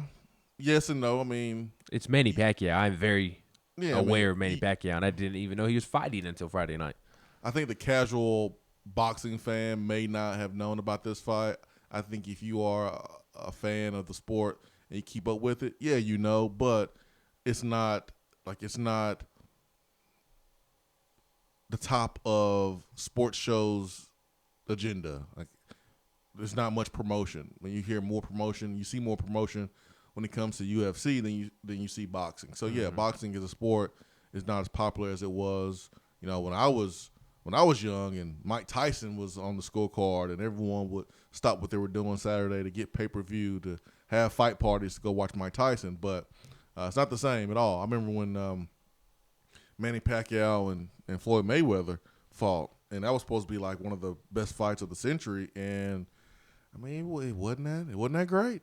It really wasn't that great at all. Pacquiao was not good that night. No, I mean, Floyd wasn't that great either. Yeah, I mean, Floyd is a defensive fighter, so I mean, we didn't get much. We didn't get much. We didn't get much fighting, punching, hands being thrown. We got a lot of dancing around and hugging. If I want to watch that, I'll go back and watch the pregame of the Tennessee Vanderbilt game when Butch Jones was the coach. Hugging Derek Mason. Yeah, Floyd Mayweather isn't the most exciting boxer. One of the greatest to ever do it, but he's not the most exciting. Now, one boxer that is very exciting is Deontay Wilder. Oh, yeah. Unfortunately, he is a bammer, but that dude is fun to watch box. He is fun. I think I would watch boxing and even UFC more if they weren't on pay-per-views. And I get that they probably have to do that, but I would go out of my way to watch boxing if they were not on pay-per-view. Just like on Friday night when I realized, because I knew Pacquiao had a fight coming up, I just did not know when. And like I said, I didn't realize it was happening until in the midst of the fight when people were tweeting about it. But if it wasn't on pay-per-view, I would have turned it on and watched once I saw people tweeting about it. What would you do if Tennessee was on pay-per-view? Oh, I would buy it in a heartbeat. Tennessee football. I used to buy it in a heartbeat when the games used to be on pay-per-view and we didn't live in Knoxville and didn't get the channel that the game was on. We used to buy the game every week. Rev Butler on the text box says, touchdown. We finished third by surprising Florida. They wound up getting 3 to 10 starters arrested by the end of the season. Arrested or transferred. So Rev feels like that Tennessee's going to finish third by actually beating Florida. I would love that. That'd be so fun. So nice. I guess Rev has Missouri finishing second, if that is the case. Yeah. Chip Payne with a dig on Ben, a pretty good one, by the way. Chip Payne says, I got 3 words. Big Blue Ben. Add it to the list. Another one, as DJ Khaled would say. What was that? Now I've got All Ben, GTG Ben, Big Blue Ben, Vander Ben. I feel like I'm missing one. Did anyone make up one for Bama? Not yet. Bama Ben? Chip Payne. I think it was Chip Payne. Somebody, or maybe it's DR Vol. Somebody tweeted at me on Friday calling me or listing out all my names. I think it was DR Vol. And I said, at least there's not Bama Ben yet. You know how this gets this finishes, right? This is how the whole Peacock's story got started. About me being afraid of peacocks. It was built on fake news. Right. And so a year from now, 2 years from now, maybe 3 years from now, people are really going to think you are an Auburn fan or a Vanderbilt fan. It gets started as a joke, and then people really start believing it. So, like, just with the peacock, it was started as a joke. Like, I never was, like, afraid of a peacock. I just saw a peacock walking down a West Knoxville neighborhood and thought that was weird. I came back to the radio station to tell that story on the air, and then it got turned into me being afraid of a peacock. And here we are today, 7 years later, and people think I'm like afraid of a peacock. So here in about 2 or 3 years, people are going to really think that Ben is an Auburn fan or a Vanderbilt fan or a Kentucky fan. It's gonna be funny, man. I can't wait. I have pretty Kiffin Ben. Oh yeah, Kiffin Ben. That's right. I forgot about that one. What did I say about Kiffin? I don't even remember what I don't know. I don't remember either. I say something positive about anybody, and it turns into me being a fan of them. I really need Tennessee football to start winning again, so I can be positive about them. Because at the end of the day, you really are a Tennessee fan, and not a casual Tennessee fan either. Oh man, it's hilarious. Let's go to the phones. Let's get to Turkey Man. Turkey Man, good morning. Good morning, individuals. Good morning. Hey, get off SEC Ben. It's back. Get off his back. SEC Ben. Yes. Yeah. He likes all the teams. Yeah. Besides that, he's newly married, and when you're newly married, you have to get them bonus points when you can get it at the grocery store. Have a good day, guys. Love you. I thought Turkey Man was going to say something else. I did too. GBL says VFL coordinator, bring Holly back. For the VFL coordinator of the Lady Vols, but not the football team. GBO being funny. Well, I know. Did CJ only work with the football team, or did he work with all of the sports? He worked with all the sports. Okay, well, Holly Willett could do the job then. It's not going to happen. But I misspoke. I said she could only be the VFL coordinator of the Lady Vols basketball program, when in fact that is not the job. So she's working with all of the sports. The VFL coordinator needs to be a former football player, and that position needs to be working with football, in my opinion, and needs to help with our current players, being a outlet for them. Mm-hmm. Along with Chris Walker. Chris Walker is a great representative of Tennessee. He works with the basketball program, handling a lot of our chaplain responsibilities. Chris Walker's a former player. I think Chris Walker's is perfect for that job. I think a VFL coordinator should work hand in hand with Chris Walker to provide a support avenue for our current players. Also, they should be involved in the recruiting process. And I think they should help with our current players with finding them a potential career for after their playing days. I was not a big fan of how the VFL coordinator was used this year. But I understand why we made that change. We made that change because Anton Davis was with football, and the thing with Butch Jones, Anthony Davis was not ideal at all. And Anthony Davis or Anton Davis? Excuse me, Anton Davis. So if Anton was working directly under the AD, you don't have the stuff that happened with Anton Davis and Butch Jones. So that's why it was a change. Hey, we experimented. We tried it out. I think that position belongs with football. I'm okay with trying something out, it not working, and then you adjusting. Kind of like the Summer Smoky thing. Let's adjust and either not do Big Orange Caravan or do the Big Orange Caravan. With Summer Smoky, let's not do that anymore. It's probably a good idea not to do that. But hey, Probably. You experiment for 1 year. You see if it works or not. You adjust, and I think that's what we did with the VFL coordinator with CJ Faden. Put that job underneath the AD. I think that job needs to be with the football program. If you ask me. 865-250-503 B-Drive Waterproofing Hotline. Chip, I'm not reading that. It's not like it's vulgar. But I'm not starting any radio beef on these airways today. I'm not doing it. We have the good Chip. Chip. The good Chip. Not Chip Payne? Not Chip Payne. Chip Payne is the bad Payne, the bad Chip. This is the good Chip.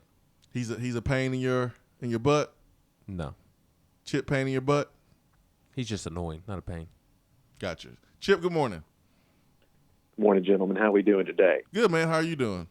Doing wonderful. So it's that time of the year, man, when I really start finding myself on my phone, looking at rosters, looking at, especially Florida's roster to kind of see how we stack up. And one thing that would be concerning to me as a Florida fan were obviously, that their only concern from what I understand is their offensive line. Mm-hmm. They lost a lot of key players. And if I'm looking at it right, it looks like they have 7 offensive linemen on scholarship. I would think they would have a lot more than 7, but that's what I counted. I might be completely way off. I believe that was before the incoming freshmen arrived, because there is a lot of freshmen in there too deep. Gotcha. Okay. And I noticed that a lot of those freshmen, that I'm seeing, those 7, there's several of them that are either freshmen or redshirt freshmen, I guess. I don't know. But I don't know. I thought that was kind of interesting.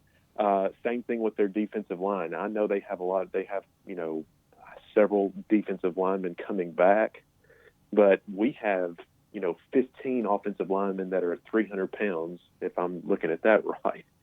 And same thing with the defensive linemen. I think we have 15 kids on scholarship that are, and I say all this to say, a couple of suspensions, a couple of injuries, they're really going to have some issues, I think, at depth on depth as far as the depth chart for offensive linemen and defensive linemen. So, are you saying we got a chance? That's what I'm thinking. Who knows? You never know. We always go down to Gainesville. We always play hard. I think 4 of the last 5 years we've been within 10 points of beating Florida. A couple times was just 2000. I think it was 2017 where they hit that Hail Mary and beat us. We're I think we've got a shot at that game. I think that might be the surprise upset. I'm hoping and I'm praying if we beat Florida, I'm good. The rest of the season can go down. I mean, I really love to see us beat Florida, and I'll see what y'all's take is on that. And appreciate you guys. Love the show. Hey, thank you, Chip. That Florida offensive line dynamic is so intriguing because, when we had on David Waters last week, he shared with us that Florida has to replace 4 offensive linemen, starters. When you look at Felipe Franks, yeah, they use him in the running game, and he's a runner when he has to be, but it's not like he's quick laterally. He's a big dude. He's 6'4", 6'5", 240 pounds. He can throw when his feet is set and has a clean pocket. He can deliver the football. He can run it in short yard situations and fall forward. But how quick is he on his feet from side to side? And I think you need to have some lateral quickness whenever you are trying to elude the rush, just like Josh Dobbs. Like Josh Dobbs was quick. Like he can move in the pocket laterally. He can move in the pocket vertically. Like he could run away from you in the open field. Felipe Franks is not like Josh Dobbs. So how does Felipe Franks and Dan Mullen address the lack of maybe pass protection that they may or may not have to deal with this season with replacing 4 starters on the offensive line? Now, what helps Florida is they have a lot of receivers that they can use in the quick passing game that you can throw the ball to, maybe a screen, maybe a 5-yard hitch, and those guys can make guys miss. They're really good in open space. Florida has the wide receiver advantage over us. Their DBs will be good. Our DBs should be good. That's going to be a fun game to kind of sit back and see, okay, who's going to protect the quarterback the best to allow the quarterback to deliver the ball to the wide receivers, and which set of DBs will play better than the other. Yeah, and that is a game that Tennessee could pick off early on if Florida's offensive line is struggling like it appears that they may early on in the season. I think we always talk about moving the Florida game to the end of the year. This is one year where it may benefit Tennessee to play Florida in September because the offensive line won't be sorted out for the Gators. I mean, you mentioned it. They lose 4 guys up front. They have to replace, I believe it was 141 career starts. Those 4 starters combined for 141 starts. And now, I mean, they have on their offensive line, they have their left guard and their center are the returning experienced players, and that experience has combined for 1 career start between the 2 of them. Other than that, it's all first-time starters, key or true freshmen in key backup roles. I mean, if Darrell Taylor has a big-time game, Darrell Taylor could single-handedly win that game for Tennessee. The last 2 games at Florida, Tennessee outplayed Florida for 99% of the game.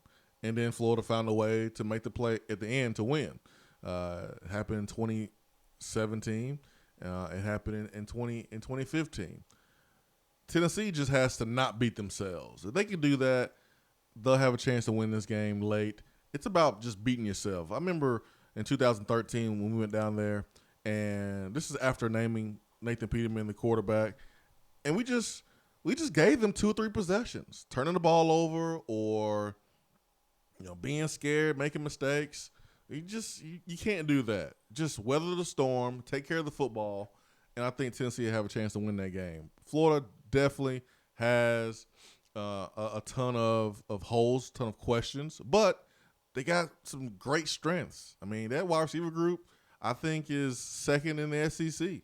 I think it's very, very strong. I thought that Florida wide receivers got snubbed from all preseason lists. I mean, no Van Jefferson. So very, very surprising to me. Van Jefferson is a guy who's put in work in this conference the day he stepped on campus at Ole Miss initially.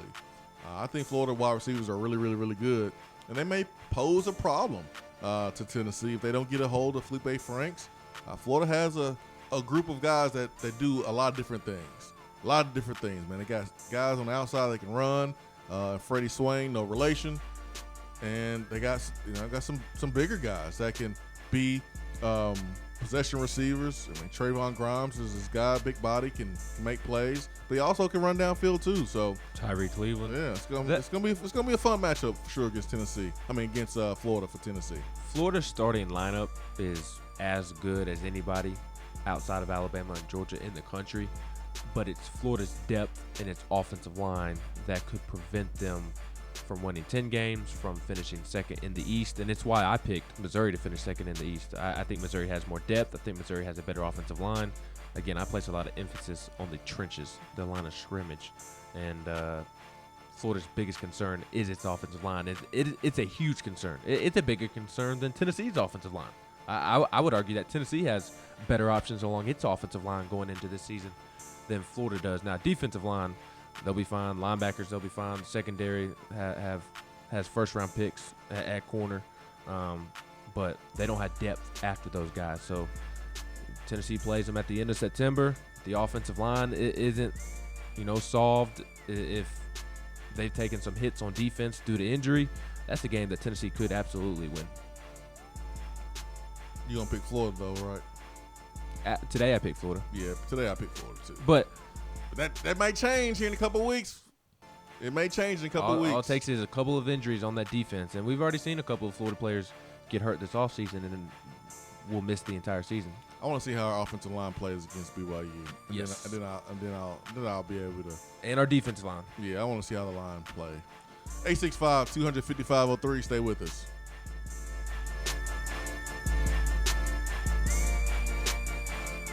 While the other guys are taking guesses, the Swain event is taking you behind the scenes and in the huddle every morning from 7 till 10 right here. We're here with Dr. Mike Carlson of Tennessee Regenerative Sports Medicine. If you have orthopedic injuries such as shoulder pain, knee pain, or instability, Achilles tendonitis, golfers, or tennis elbow, do what I did and give them a call.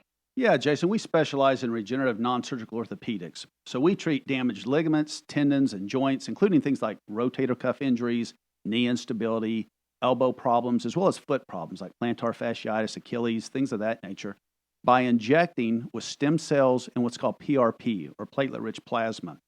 And this form of treatment we do under ultrasound, so we know we have our target. And it also stimulates the body's own reparative process, and this allows for the healing of damaged tissue. And as you well know, numerous professional and collegiate athletes, guys like Steph Curry, Tiger Woods, and even yourself with your ankle injury, have been using this form of treatment for years. And so we offer that same type of treatment here in East Tennessee. Visit them on the web at trsportsmedicine.com. Tennessee Regenerative Sports Medicine, East Tennessee's leader in regenerative therapy. Hey y'all, check it out. Top 100 barbecue restaurant Dead End Barbecue has a brand new happy hour special right now that you don't want to miss. Get $2 off of their fantastic barbecue queso appetizer from 2 to 4 p.m. That's queso loaded with your choice of pork, chicken, or brisket and served with Frito scoops. And for the rest of the month, check out their new Pig and Peaches salad for $11. This thing is loaded with salad mix, grape tomatoes, fire-roasted peaches, pickled red onions, pork belly burnt-ends, goat cheese, and topped with a delicious balsamic vinaigrette. Dead End Barbecue. The barbecue search is over. We have all made the mistake of dropping or breaking our smartphones. See? But did you know that you can have it repaired for a fraction of the cost that it takes to replace it? Well, you can, because iDrop is the area's leading mobile repair store, home of the 1 hour or less phone repair, 1 year parts warranty, and #1 customer service. Broken screens, cracked cameras, charging ports, batteries, you break it, we'll fix it. If you didn't break your phone, protect it with one of our leading accessories such as LifeProof, OtterBox, UAG, Incipico, Caseology, and Spec. Visit our West Hills location at 7115 Kingston Pike, between Office Depot and Hardee's. or call 865-888-9740 and speak with our trained technicians to see how we can get your phone working today. As summer selling season heats up, here are 3 home features buyers are loving. Borrow a few or all of these to potentially up the appeal and value of your home. Number 1, get back to basics. Never underestimate the power of a nice walkway, quality mulch, some flowering shrubs, and a couple of nice planters. Number 2, embrace a new neutral. While beige and white are classic, new neutrals are trending. Opt for soft grays, or you can even try a neutral blue. Number 3, open space is all the rage. Homebuyers are still on the hunt for open concept floor plans. Even if your rooms are enclosed, mirrors and ample natural light can help open up your space. Whether you're looking to buy, sell, or invest in real estate, you need a professional that will be by your side every step of the way. Call me, Jennifer Morris, with Keller Williams Realty at 865-694-5904 or email me at jennifermorris865@gmail.com. When you see the happy face on our truck, you'll be smiling because you'll know that you're in love. Tap water often contains harmful chemicals and additives. When you call for your free water test from Hiller, we'll show you exactly what's in your water and how to remove it. Enjoy cleaner, healthier water in your home. Visit happyhiller.com to schedule your free in-home appointment today. Call the Happy Face Truck today.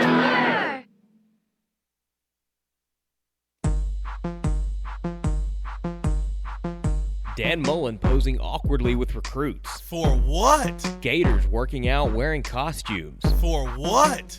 Vanderbilt making a sorority-style video. For what? Aaron Murray and David Pollock opening their mouths. For what?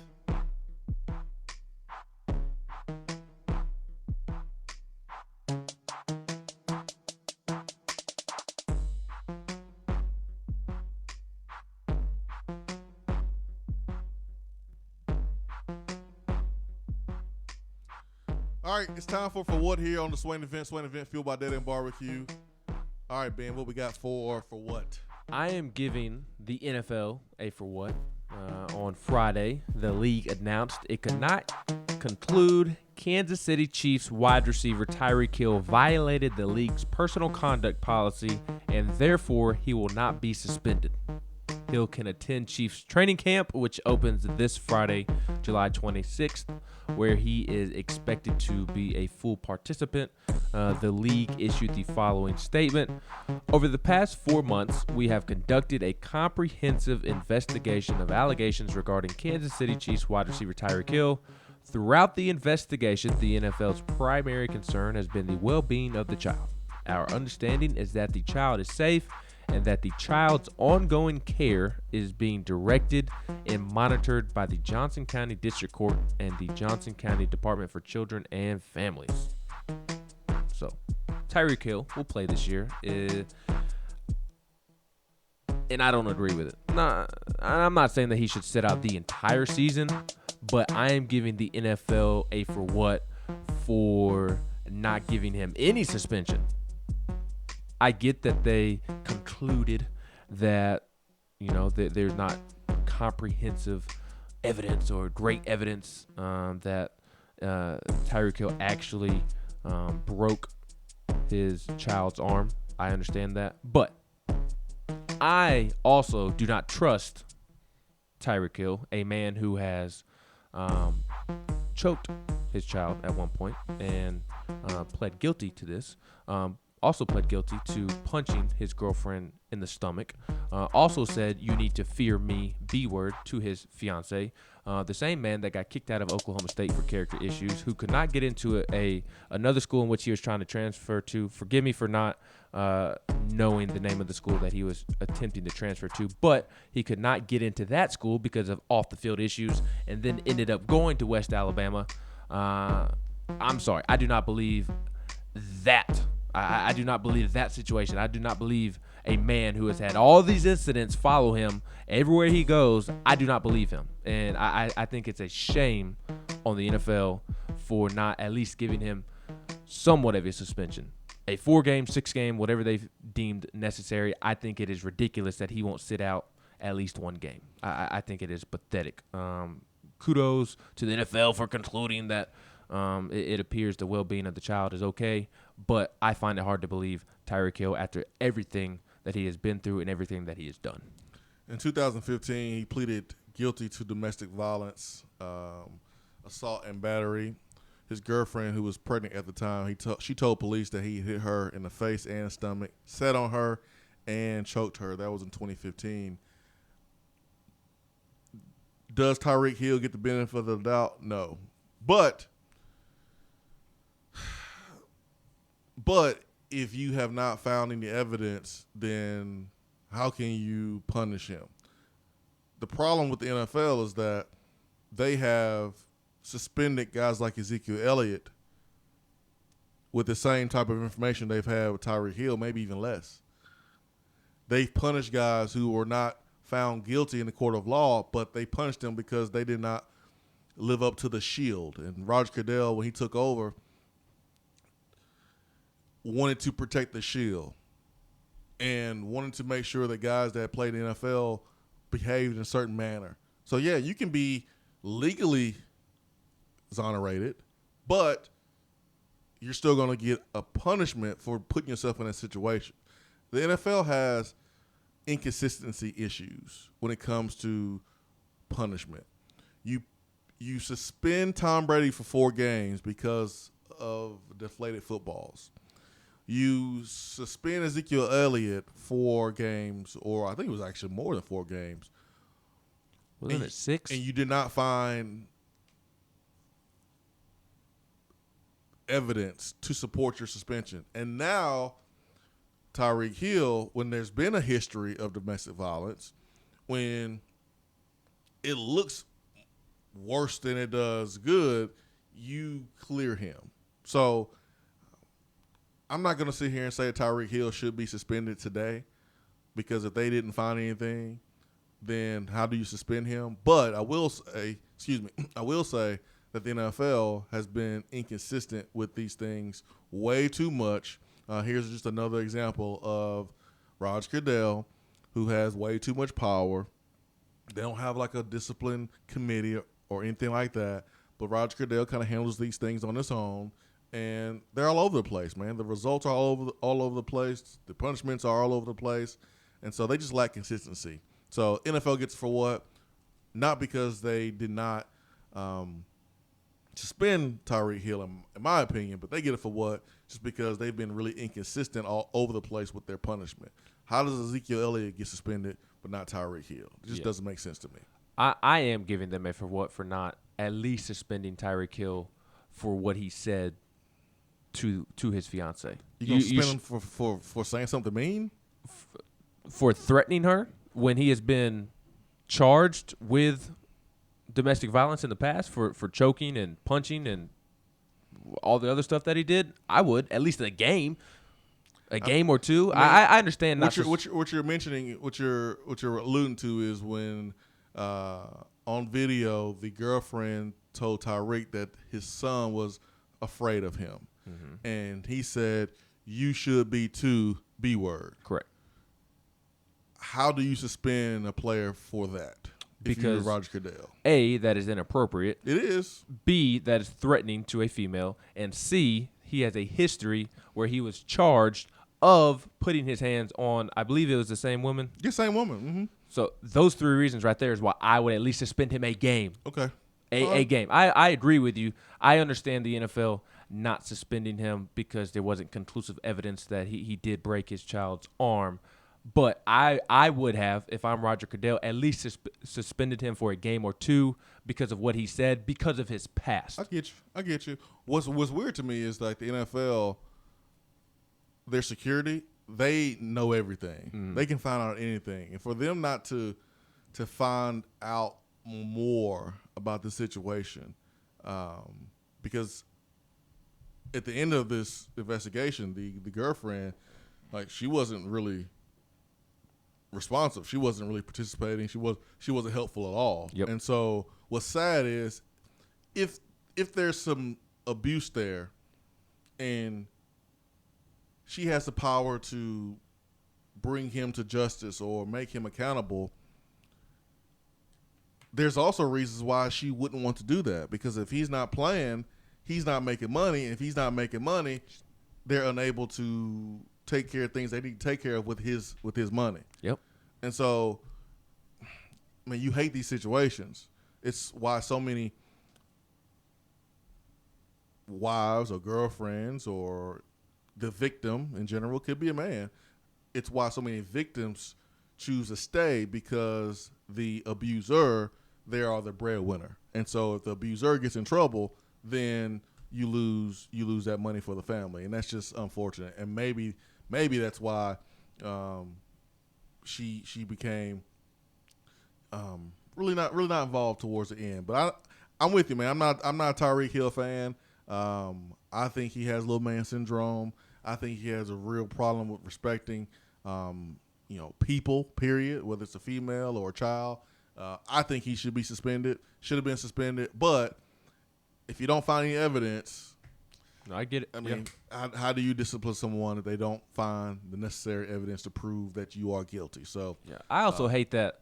I do buy into the theory that if he wasn't as good of a player as he is, the Chiefs would have cut him a long time ago, and this would not be an ongoing story. So that bothers me. No, I agree. Just knowing that is true. No, I agree. And I just hope that going forward, because if it was true that he did do these things and he did get away with it, I hope that Tyreek Hill doesn't feel like he can continue to get away with it.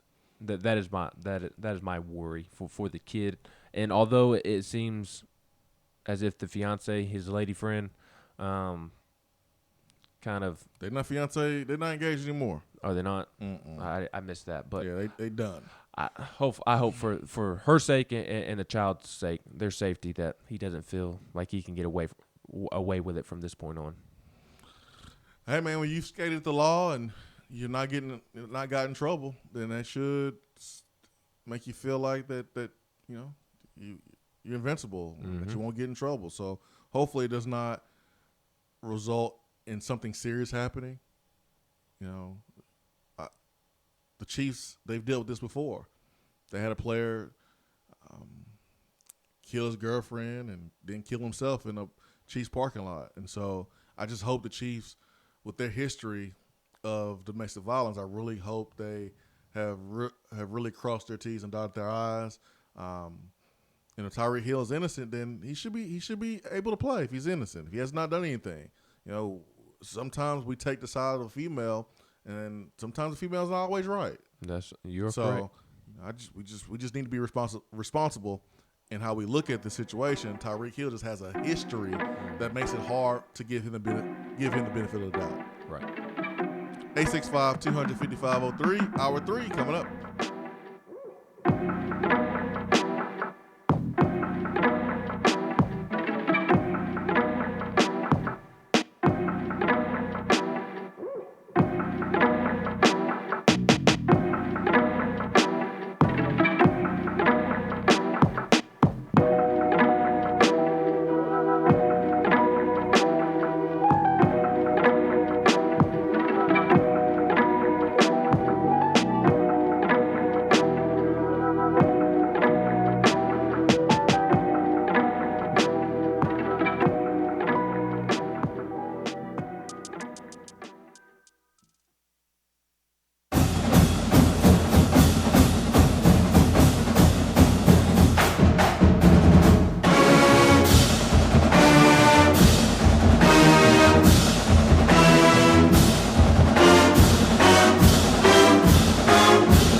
Hour 3 of the Swain event is brought to you by the Low T Center and lowtcenter.com. Do you know your numbers? Feel like you again. Let us help. In debt? In too deep? Alcoa 10 Federal Credit Union says, stop treading water and get out of the deep end. If you've got debt, make a splash and come get some cash. If Alcoa 10 Federal Credit Union can refinance your car, boat, camper, motorcycle, credit cards, personal or home loan, they'll pay you up to $500. So come take the plunge right now. Refinance your loans. Alcoa 10 Federal Credit Union will pay you. 5 convenient locations. Visit atfcu.com. Equal housing lender. When you see the happy face on our truck, you'll be smiling 'cause you'll know that you're in love. Tap Tap water often contains harmful chemicals and additives. When you call for your free water test from Hiller, we'll show you exactly what's in your water and how to remove it. Enjoy cleaner, healthier water in your home. Visit happyhiller.com to schedule your free in-home appointment today. Call the Happy Face Truck today. You're listening to the Swain event, fueled by Dead End Barbecue. Check them out online at deadendbbq.com.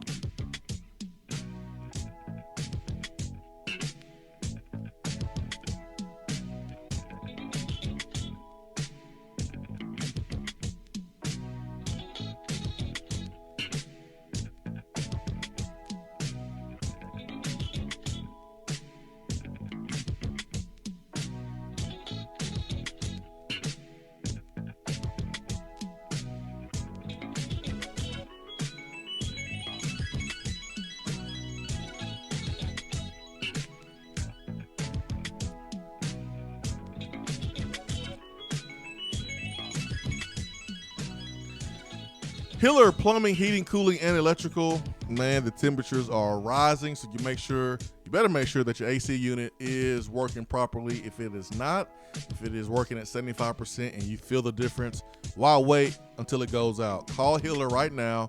Make sure that it is A-okay. Get that thing serviced. Let the good guys in the business, the guys who do it right, come to your house and service your AC and tell you everything you need to know about your plumbing, your electrical, your cooling, and your heating to make sure that you are good to go and you do not lose any of those things when it matters most. Hiller serves Knoxville, serves Memphis, Nashville, everywhere in Tennessee, Bowling Green, Kentucky, and Huntsville, Alabama. Yeah, the thing about Tyreek Hill, man, it just, you couldn't imagine putting your hands on a kid in a way that threatens his safety. You just can't understand why would anyone want to do that. Adrian Peterson got in trouble for whooping his child, and there were some visible marks. And we can all kind of go back to days when we were children and we got whoopings when you had to go out and pick out your own switch. I got the wooden spoon. Yeah, I mean, I got the wooden spoon too, man. I mean, we couldn't even mix Kool-Aid in our house because we didn't have any more spoons. You had to just swirl it around using the jug handle. You just swirl it around. That's how you mix. So we ran out of spoons because they were broken on my backside. But Tyreek Hill's history certainly makes it easy for him to not be liked. I'm not a big Tyreek Hill fan because of his off-the-field stuff. He is an amazing talent on the field. He's a top 10 wide receiver, in my opinion, the fastest dude in the league. He is a weapon. I think the Chiefs should be the Super Bowl favorites this year. He's a big reason why. But the NFL, they're just inconsistent. They have suspended guys for something just like this, evidence not being found, and they have suspended guys anyways. But now they're not doing it. And the league released a statement last week, says over the last 4 months, they concluded a comprehensive investigation of allegations regarding Tyreek Hill. Through this investigation, the NFL's primary concern has been the well-being of the child. Our understanding is that the child is safe, that the child's ongoing care is being directed and monitored by the Johnson County District Court and the Johnson County Department of Children and Families. So in concluding their investigation, they found great care to ensure that we do not interfere with the county's proceedings or compromise the privacy or welfare of the child in any way. The information developed in the court proceedings is confidential and has not been shared with us, and the court has sealed all law enforcement records. Local law enforcement authorities have publicly advised that the available evidence does not permit them to determine who caused the child's injuries. And this is important to note, Ben, because this information is sealed. If the NFL finds out that there's more to it, Tyreek Hill will be suspended. Hopefully. Yeah, if there's more, and if he is guilty, they will suspend him. It's just that right now, because of these law enforcement records are sealed, the NFL, they don't know every single thing. So maybe Tyreek Hill will be held accountable if there's more to it. All right. Joe Fowler says the NFL realized right or wrong that it's not good business to suspend people for anything. They were suspended happy for a while, and their ratings plummeted. Now they realize it's better for teams to be good and put a good product on TV. I mean, I hate if that's true. I think they just need consistency. And if someone who's really good messes up, they should suspend him. And if it's someone that's not that good messes up in the same manner, they should suspend him. They just need consistency. Just consistency. 865-255-03. Nacho says, my mom was a child abuse detective for 20 years. Punching a kid in the chest and even breaking his arm is definitely child abuse, which in my eyes is worse than punching any adult. Yes, that is. That is worse. It's terrible. But again, they got to find out. They got to find the truth out. Right. Man. They got to find it out first. Right. There should be a zero tolerance policy. Like, if anything, he should be suspended just because there was smoke. Because I also do buy into the theory that where there is smoke, there is fire. At least a little bit. Yeah, that's a dangerous precedent, though. I understand. I mean, what if the girl really did it? And again, the reason I don't believe Tyreek Hill is because of his past. Yeah. We don't know, man. Until we know, NFL, they're doing exactly what I think they should have done, which is not do anything right now. But if anything else comes out, they should immediately suspend him and hold him out. But for right now, they can only go off the information that they have, and that's the information that's provided to them by local law enforcement. 865-255-03 B Dry Waterproof Hotline. If you missed the beginning of the show, I shared with you that now former VFL Director of Programming CJ Phaeton has stepped down to pursue other career opportunities. And so he's been in the position for a little over a year, and Tennessee will have their fourth VFL coordinator in 9 years if they decide to fill that vacancy with someone else. So fourth VFL coordinator in 9 years. Tennessee started with the program in 2010 when Derek Dooley brought in Andre Lott. He served as the VFL coordinator for 2 years, and then Anton Davis took over in 2012 until the last year of the Butch Jones era in 2017. So last time I talked to Anton, he was not in Knoxville. He was not in Tennessee. I know he has a son that's playing ball. Anton is not working in college athletics anymore, and he was in really good spirits.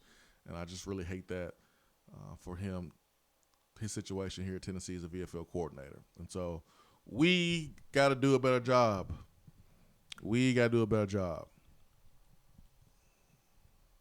That position is supposed to be sacred. That position is supposed to help our current players, our former players, and allow us to be able to show recruits why Tennessee is special. So we got to get back to that and get back on message there. Nelson says, so did Stokes really eat ribs with a fork? Is that story true? LOL. I saw Seth with a fork eating ribs. Now, Seth is going to interpret what actually happened a little bit differently, but the eye in the sky don't lie. What does Seth always say? What he was really doing? He said it was some a little bit of fat on the ribs, and so he was getting the fat off of the rib with the fork. And I'm like, Stokes, come on, man. But that's his story. He's sticking to it. I just saw something a little bit different, but that's just me. Me and Vol Rob on Twitter. Vol Rob 24. We saw it. But you did see him pick the meat up with the fork and put it in his mouth. I saw him, and then I tapped Rob on the leg. I go, man, look at your boy over here. And we saw it.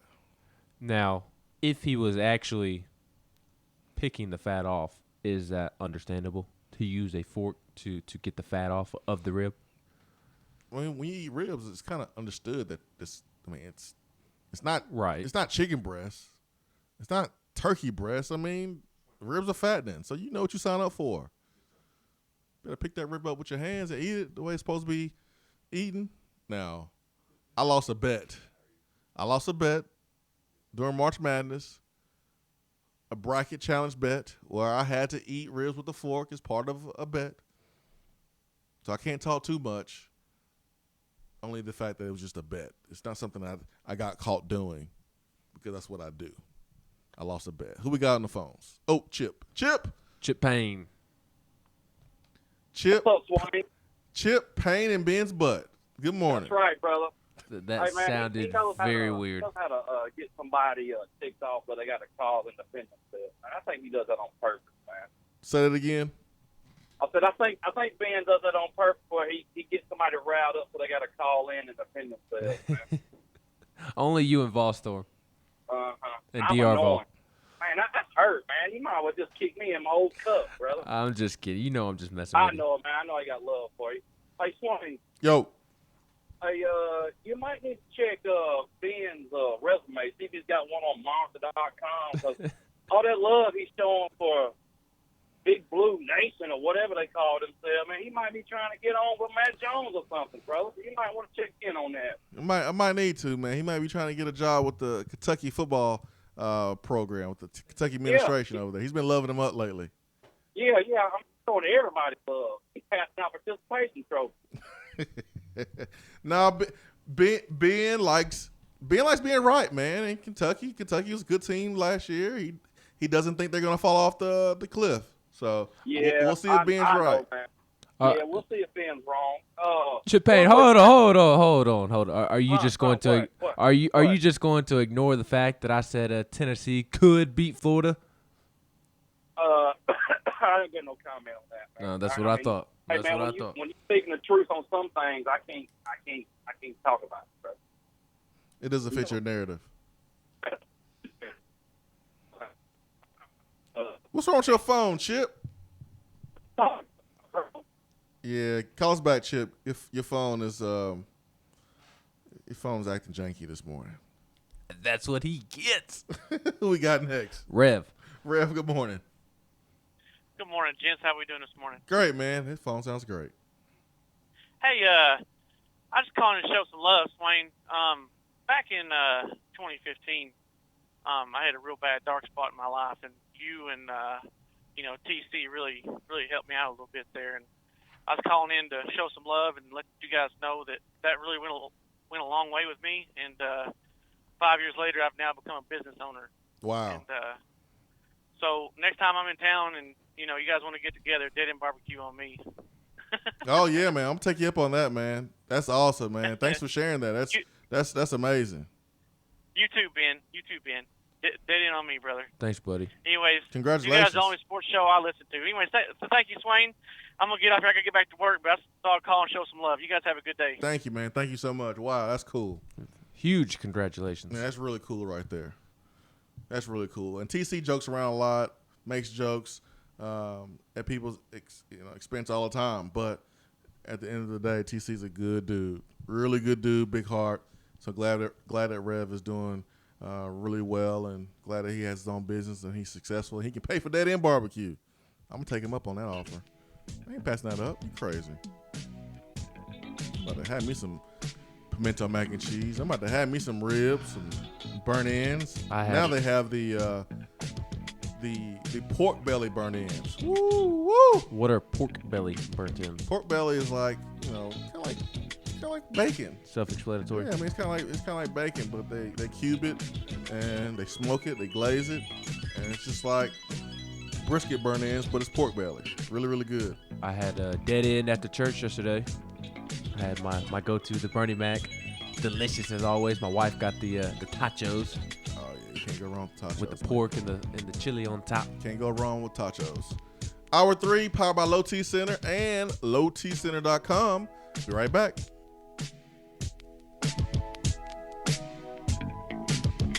Hour 3 of the Swain event is brought to you by the Low T Center and lowtcenter.com. Do you know your numbers? Feel like you again. Let us help. Have you noticed lack of energy, motivation, and drive? Call the Low T Center and schedule a complete health assessment today. Whether you have sleep apnea and need a CPAP or have low testosterone or low thyroid levels, Low T Center will get you feeling great again. If you're a man over 30 and haven't had an annual checkup, don't wait until you feel bad. Do yourself a favor and get a quick and easy health assessment today. Services are covered by most health insurance. Call 865-392-1388 or go to lowtcenter.com. Low T Center, reinventing men's healthcare. It's your boy, Big Will from Old Ben Franklin Motors in Alcoa, Tennessee.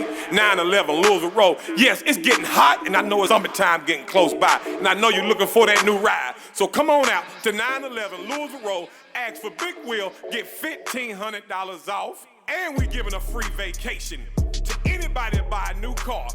You're going to get a free vacation to anywhere, 3 days, 3 nights, all the way up to the end of June. A free vacation if you come in, buy a car from 911 Louisville Road, Alcoa, the new Old Ben Franklin Motors. We're going to give you 3 days, 3 nights, free vacation. Good credit, bad credit, slow credit. Guess what? We will get you approved. So call me now, 865-980-8216. Set up your appointment. Come in, get your car, and get your 3 days, 3 nights, 3 vacation. Turn down for what? Turn down for what? Hey y'all, check it out. Top 100 barbecue restaurant Dead End Barbecue has a brand new happy hour special right now that you don't want to miss. Get $2 off of their fantastic barbecue queso appetizer from 2 to 4 p.m. That's queso loaded with your choice of pork, chicken, or brisket and served with Frito scoops. And for the rest of the month, check out their new Pig and Peaches salad for $11. This thing is loaded with salad mix, grape tomatoes, fire-roasted peaches, pickled red onions, pork belly burn-ins, goat cheese, and topped with a delicious balsamic vinaigrette. Dead End Barbecue. The barbecue search is over. JC's Tree and Landscaping Service specializes in quality tree work done at an affordable price. Trimming and removing trees are their specialty. They also offer other services like land clearing, stump grinding, crane services, and all of your basic landscaping needs for both commercial and residential. JC's will give you a free estimate and beat any written quote by a competitor to guarantee that you get the lowest price around. Don't risk your land with a fly-by-night service. JC's Tree and Landscaping is licensed and insured. Give them a call at 865-599-3799. For a replay of each day's Swain Event TV, like us on Facebook.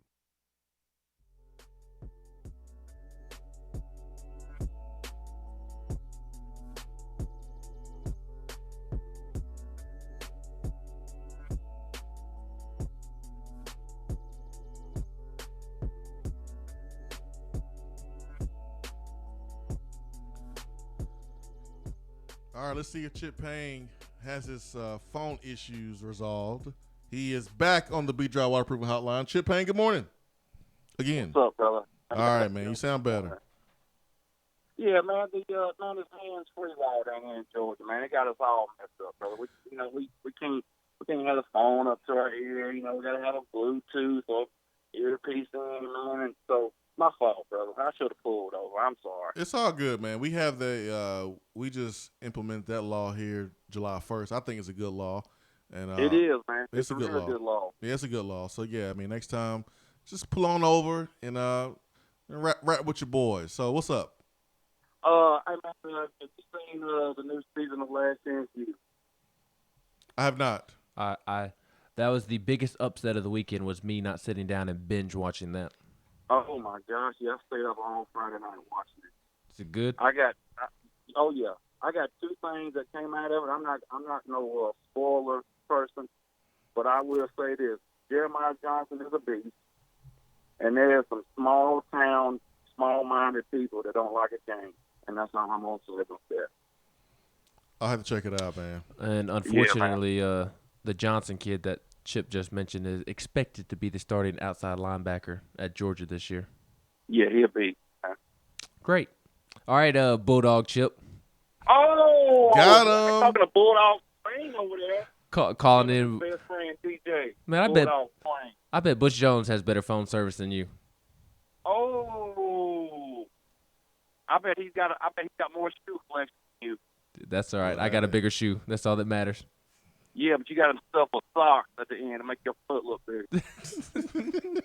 All right, yeah, man. All right, but that's See. it, man. Love y'all, bro. See you. 865-255-03. Oh, dude. Chip something else. Oh, man. Swiper says, do preseason predictions or conversations change for the Vols if we had finished strong against Missouri and Vanderbilt after upsetting Auburn and Kentucky? Sounds weird saying that and finishing with a 7-5 record. No, I think conversations are different. A lot of the preseason hype is, I think, predicated on what you did the previous season, how you finished the previous season. Usually you see a lot of postseason you see a lot of teams who are ranked preseason in the top 10 that had a great close to the previous season. You go win a bowl game and you got talent returning, you're probably going to be ranked in the top 10, top 15. Tennessee fell off a cliff last year against Vanderbilt and against Missouri. Also, there's a lot of questions about offensive line, defensive line. And so you can't really blame anyone for questioning Tennessee when you have questions on both fronts. Not in this conference. In this conference, no. You're not going to get that benefit of the doubt. And so, during the break, we were mentioning Bryce Thompson and how Bryce Thompson should have been third team all preseason SEC. A Missouri DB got that honor, and Missouri, they had a pretty experienced group last year. Kentucky had a pretty experienced group last year, so they're going to replace some guys. Did that player have a better year than Bryce Thompson? No, that player did not have a better year than Bryce Thompson. But if you look at Tennessee's defensive front and you say, well, they got some questions there, and if they can't rush the quarterback, then it's going to put Tennessee's secondary at more of a risk, and we just predict that the Missouri DB will have a better year than Bryce Thompson. If you want to do that, then okay, maybe I understand a little bit, but Bryce Thompson deserves to be a 13 corner over the Missouri DB. Well, he deserves maybe even to be on the second team, I would argue. Just doing a little stat digging. And this, everything I'm about to say is purely based off stats. And a lot of the All-SEC voting is projections for who media members think are going to have the best season. And part of that has to do with what the players were ranked coming out of high school and what team they play for. For example, Patrick Surtain Jr. at Alabama, former 5-star, probably will be one of the best corners in the SEC this year. So there's a little projection in putting him on the second team All-SEC. And I don't blame somebody for putting him on the All-SEC second team. Again, he's a heck of a talent, was a freshman last year, former 5-star, and he's starting at Alabama. Nick Saban is his essentially his defensive backs coach. So you can understand projecting him to have a great season. But he only had 3 more tackles than Bryce Thompson, but Bryce Thompson had 4 tackles for a loss compared to Patrick Surtain's 1.5 tackle for loss. Bryce Thompson had 3 interceptions. He had 1 interception. Bryce Thompson forced a fumble. He forced a fumble. Bryce Thompson had 10 passes deflected. Patrick Surtain had 7 passes deflected. So statistically, give me Bryce Thompson's freshman year over Patrick Surtain's freshman year. But because Patrick Surtain plays at Alabama, because he was a former 5-star, people know more about Patrick Surtain than they do Bryce Thompson. So I would argue that Bryce Thompson deserves to be on second team over him. I would argue Bryce Thompson deserves to be second team over Christian Fulton from LSU and Cameron Dantzler from Mississippi State when you look at it from a statistical perspective. And then as Swain mentioned, DeMarcus Acey from Missouri on third team. Bryce Thompson should at least be in over him. So honestly, even taking the Tennessee aspect out of it, of Bryce Thompson being snubbed, first team, second team, and third team defensive backs do not make sense to me. I would argue that the third team defensive backs deserve to be the second team defensive backs, and the second team should be the third team. They're all out of whack to me.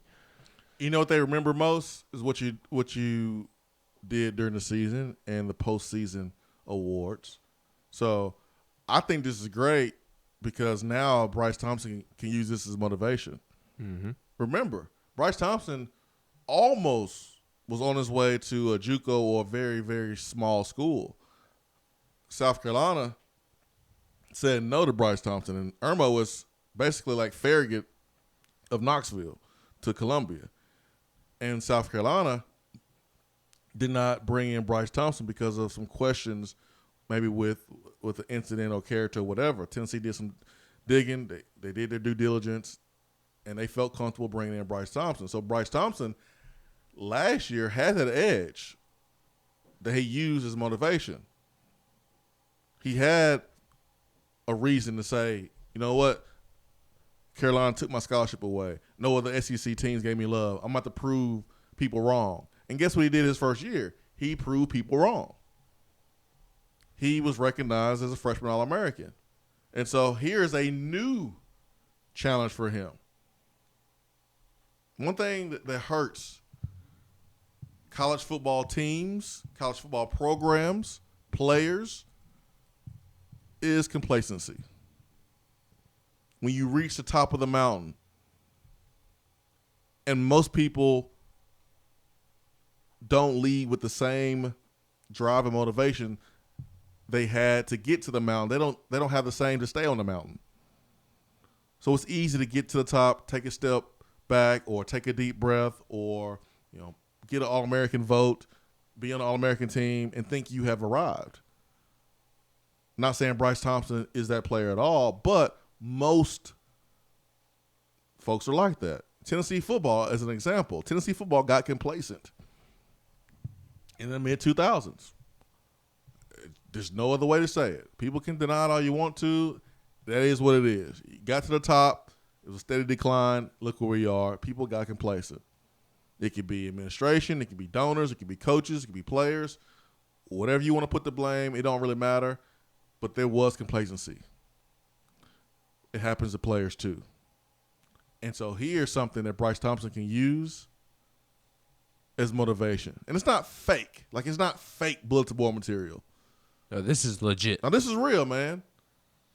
This is real. It's not the coaches preseason. This is the media. Yes. And again, as I said, they look at who is the highly touted recruits coming out of high school, who coming out of high school, they have all the potential in the world, future first round, second round pick. They look at the teams that they play for, because here's another one for you. C.J. Henderson, the starting corner at Florida, is first team corner for the SEC team, all SEC team. Bryce Thompson had one more interception than him and 5 more pass deflections than him. And he's first team all SEC. You know why? Because he plays for Florida. He's a former 5-star.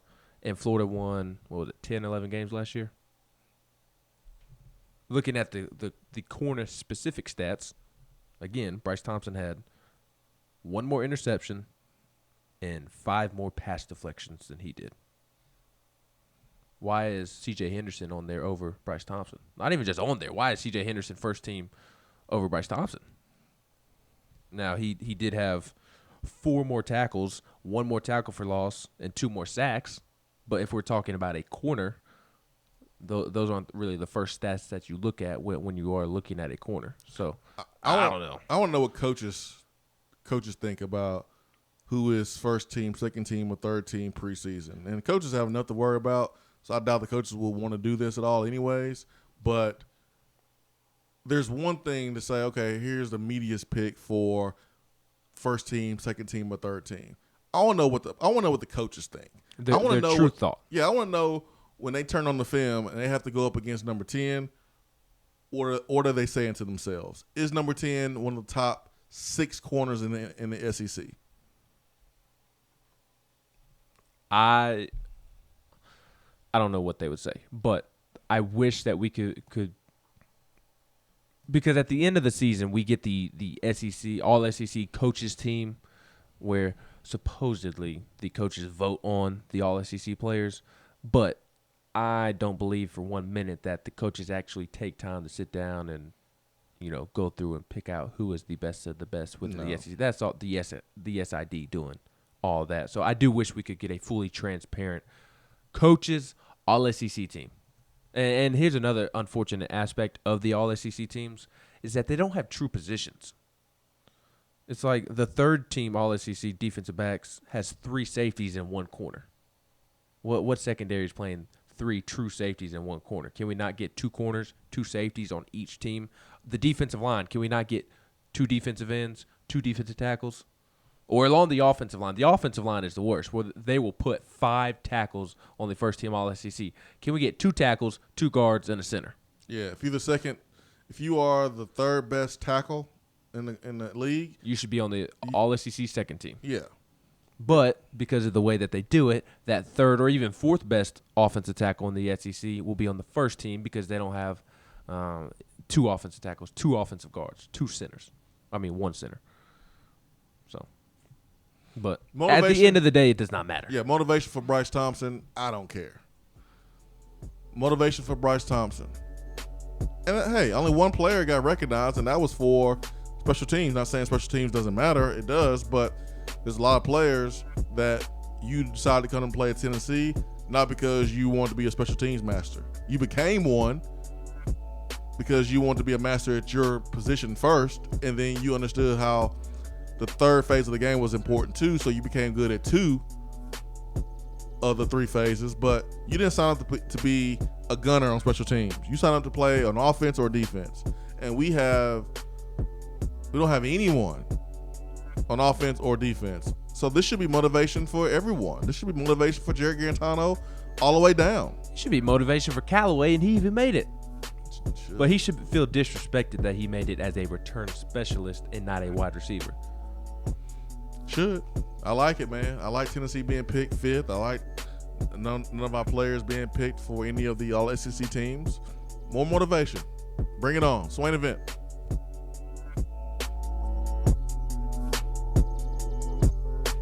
Hour 3 of the Swain event is brought to you by the Low T Center and lowtcenter.com. Do you know your numbers? Feel like you again. Let us help.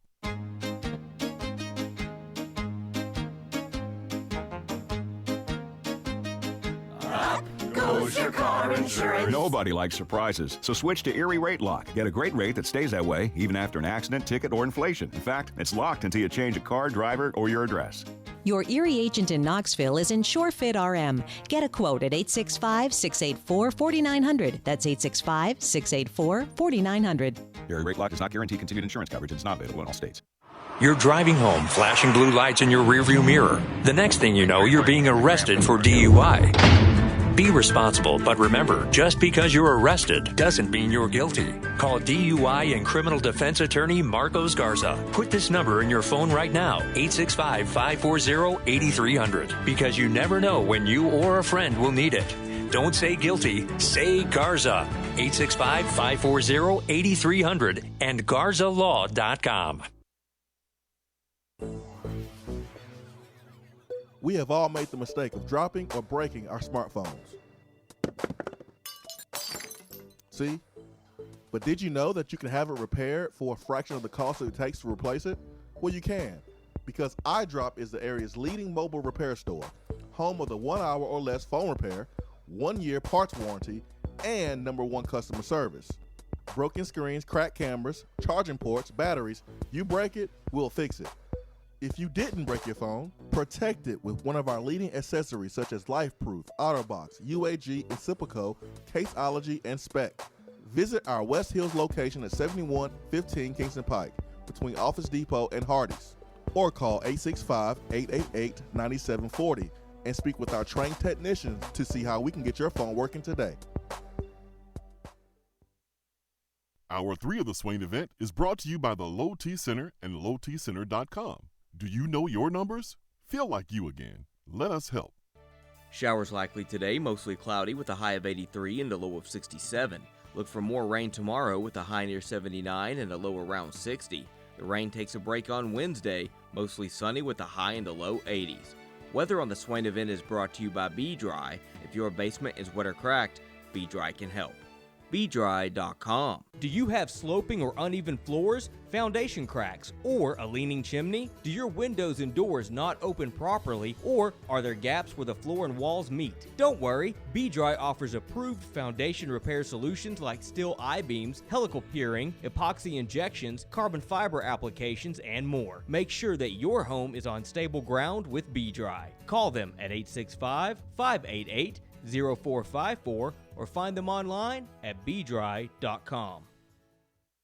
Thinking about trying CBD oil but not sure where to get it or who to trust for a quality supplement? Our friends at Tennessee Valley Hemp Company invite you to try their full spectrum hemp extract, available in 500 milligram and 1,000 milligram strengths. They are a local company based right here in Knoxville whose crops are grown in East Tennessee. Their farmers are committed to cultivating pharmaceutical grade hemp oil that produces results. It is only available in community pharmacies where you can get questions answered by experienced professionals. If you are unsure whether or not it's okay to take hemp extract with your existing medications, pharmacists are happy to perform interaction checks that keep you safe and healthy. You can find out more by visiting or calling any of these local drugstores: Gordon's Drugstore in Carnes, Vaughn's Drugstore in Powell, Stanford Drugs in New Tazewell, or Farragut Pharmacy in Farragut. Check them out on Facebook at Tennessee Valley Hemp Company, and don't forget to hit the like button. When you buy, remember to ask for the only hemp oil that supports your health and the Power T. Tennessee Valley Hemp Company.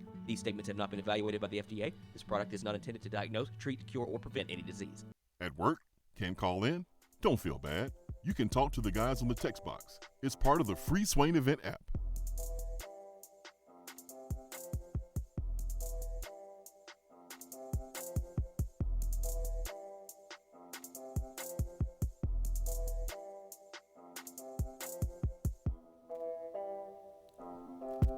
Hour 3, powered by Low T Center and lowtcenter.com, reinventing men's healthcare. It is Monday, 9:37 here in East Tennessee. The weather is it's beautiful this morning. It rained last night a little bit. And that's good. That's okay. Cool it down a little bit. Have not gotten a official date on the start of practice yet. I have not seen one. I believe I saw next week. I believe VolQuest mentioned next week. I did not see an exact date, but when I saw that, it said less than 2 weeks. So I would assume, let's look at the calendar. What day is August 1st? August 1st is next Thursday. It'll probably be around then. July 31st, next Wednesday, Thursday, Friday, somewhere in there. Yeah, have not got an official start date, but the end of July, the 1st of August is usually when most teams report.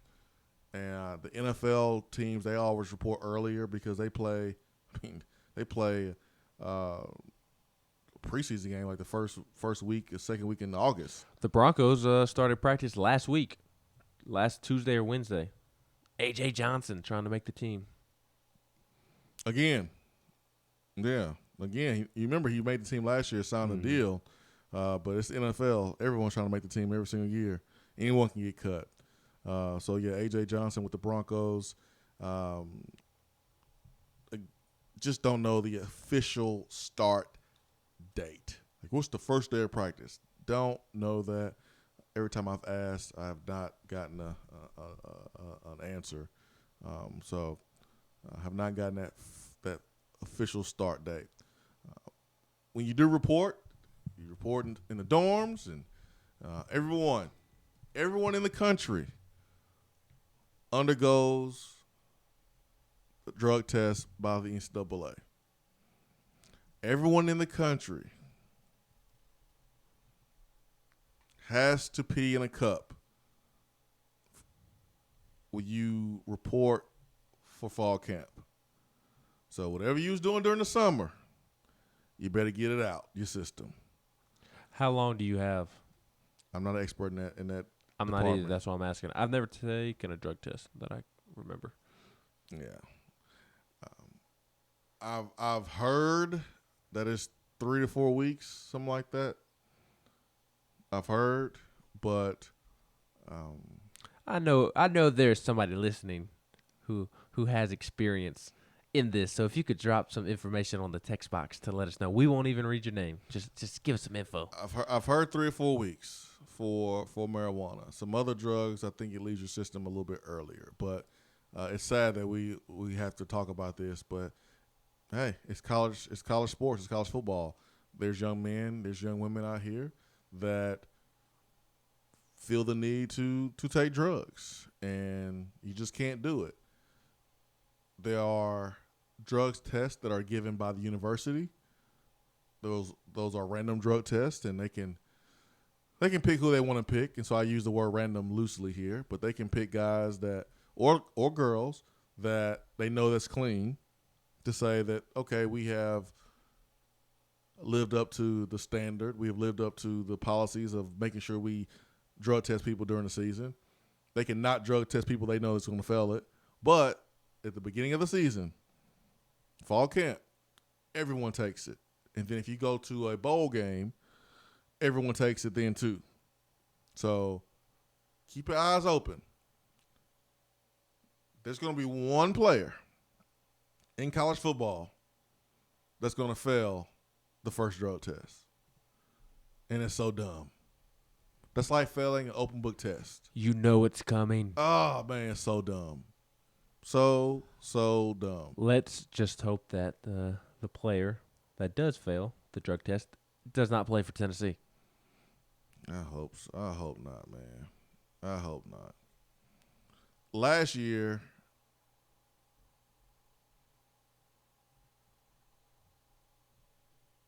the start of fall camp was this. Hold on. I'm trying to look at the calendar. I'm looking at the calendar. Hold on. 2018, August. Was on the 3rd. 2018, August was on the 3rd. That was the first Friday of the month. So if we're guessing, I don't really like to do, but if we had to make a guess of when practice will start this year, maybe it would be the 2nd if they follow what they did last year. The last Friday last year was the 3rd. The first Friday of the month last year was the 3rd. The first Friday of August is the 2nd. So that is not this Friday, but next Friday. So maybe it's going to be the 1st or the 2nd. Who knows? Somewhere around there. And then from there, you got 4 weeks until you play. 4 weeks until you play. I bet random note, Florida probably starts this week because they play a week earlier than everybody this year. Because they played Miami the Saturday before Tennessee and Georgia State play. They play August 31st. Florida and Miami plays August 24th. So if Tennessee's starting next week, I imagine Florida's starting this week, which is incredibly early. But you have to 4 weeks leading up to the first game. You need 4 weeks because you really don't have 4 weeks to. You have 4 weeks, but you really don't have 3 weeks to really put in work to physically beat up on each other, get a good look, get each other ready for SEC season, while trying to make sure that you don't get your guys hurt. But the last week before you play, it's game week. And so you're going to have some walkthroughs. You're going to have some low impact periods to where you're making sure guys don't get physically beat up. You're going to have to kind of tailor off a little bit entering the 4th week, maybe even entering the third week, because you want your players to have legs. I used to hear stories all the time about former Tennessee players under Johnny Majors and how they would have a full practice hitting on a Thursday,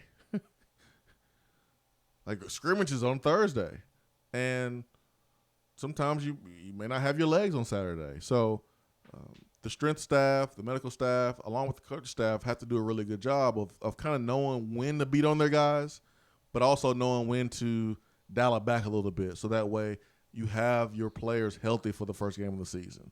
You want your players to have legs. Do you think that will play a factor? Florida having an extra week of practice under their belt, them starting earlier will be a negative factor for Florida towards the end of the season. Because, yeah, they'll have the week off, or they won't be playing August 31st when everybody else in the country is playing their first game, but they'll still practice that week. It can be a gift and a curse. It can be a gift because your first game of the season, you're going up against an opponent that physically may be able to match up with you. It's a game that has a lot on the table, bragging rights, recruiting battles inside that state. It's your first big test. All off season. Like, there's a difference when you play West Virginia first or when you play UAB first or ETSU first. There's a difference. Like, you're talking about Kyle. You're talking about West Virginia all off season. And so your focus, your grind, is a little bit different during fall camp, during the summer. It's a little bit different than it is when you're playing UNLV first game of the season. So for Florida, it could be an advantage that they're already in mid-season form first game of the season from a mentality standpoint. Physically, they won't be. They'll be still working into shape. But just they're already locked in as if they are in October or November because they're playing Miami first. That's the positive part. The negative thing is, man, someone get hurt. I mean, you may play a 4-quarter football game that may go into overtime. And physically, it can take a toll on you and affect you for the next game. Now, Florida, they play Kentucky usually before they play us. So Miami can beat them up a little bit. Then they play Kentucky, and then they play Tennessee. So they're going to have 3 tough games before September ends. So it just depends. It depends. If they take care of business against Miami early, then I'm sure can pull some starters here and there. I doubt that's going to happen. I think Miami's going to fight them tooth and nail, fight them tough. I think it's going to be a 4-quarter game, and they open themselves up to possibly physically being affected, whether it's injuries or fatigue or something like that. I just find it interesting that come middle of the season, and sure, again, they essentially have 3 bye weeks this season. The SEC is back to 2 bye weeks for every team this year, but then because they won't be playing the week of August 31st when everybody else is playing their season opener, they essentially have 3 off weeks. So I just find it interesting that come mid-October, early November, they will have an extra week and a half of practice on their bodies that everybody else won't have. And they'll still have the same amount of games, and there's plenty of time for them to recuperate. I don't know who their second game is, but I'm sure they play a cupcake week 2 of the season, which I believe is September 6th. So between Miami and that cupcake, they have 2 weeks before they play, so they'll have time to re-energize themselves. Yeah, they play Tennessee Martin on the 7th. So like you mentioned, they play Miami on the 24th, and then they don't play the next week, which is like the first week of college football, kind of. They're playing week 0, I guess? Week 0, August 24th. They're playing week 0. They are they're one of 2 games. The other game is a game nobody cares about. Yeah, so they get a break at the end of August, and then they play at the beginning of September against Tennessee Martin. And then the 14th, they play Kentucky, and then Tennessee on the 21st. So, I don't know, man. We'll see if the game August 24th will hurt them or will it help them. I think it's really hard to tell right now. It's no 3 games in 13 days, I can tell you that. Oh, man. Boy, that was an all-time great excuse right there, man. Already hedging your bets before you even play the season. That was all-time great right there. Hour 3, powered by Low T Center and lowtcenter.com. Stay with us.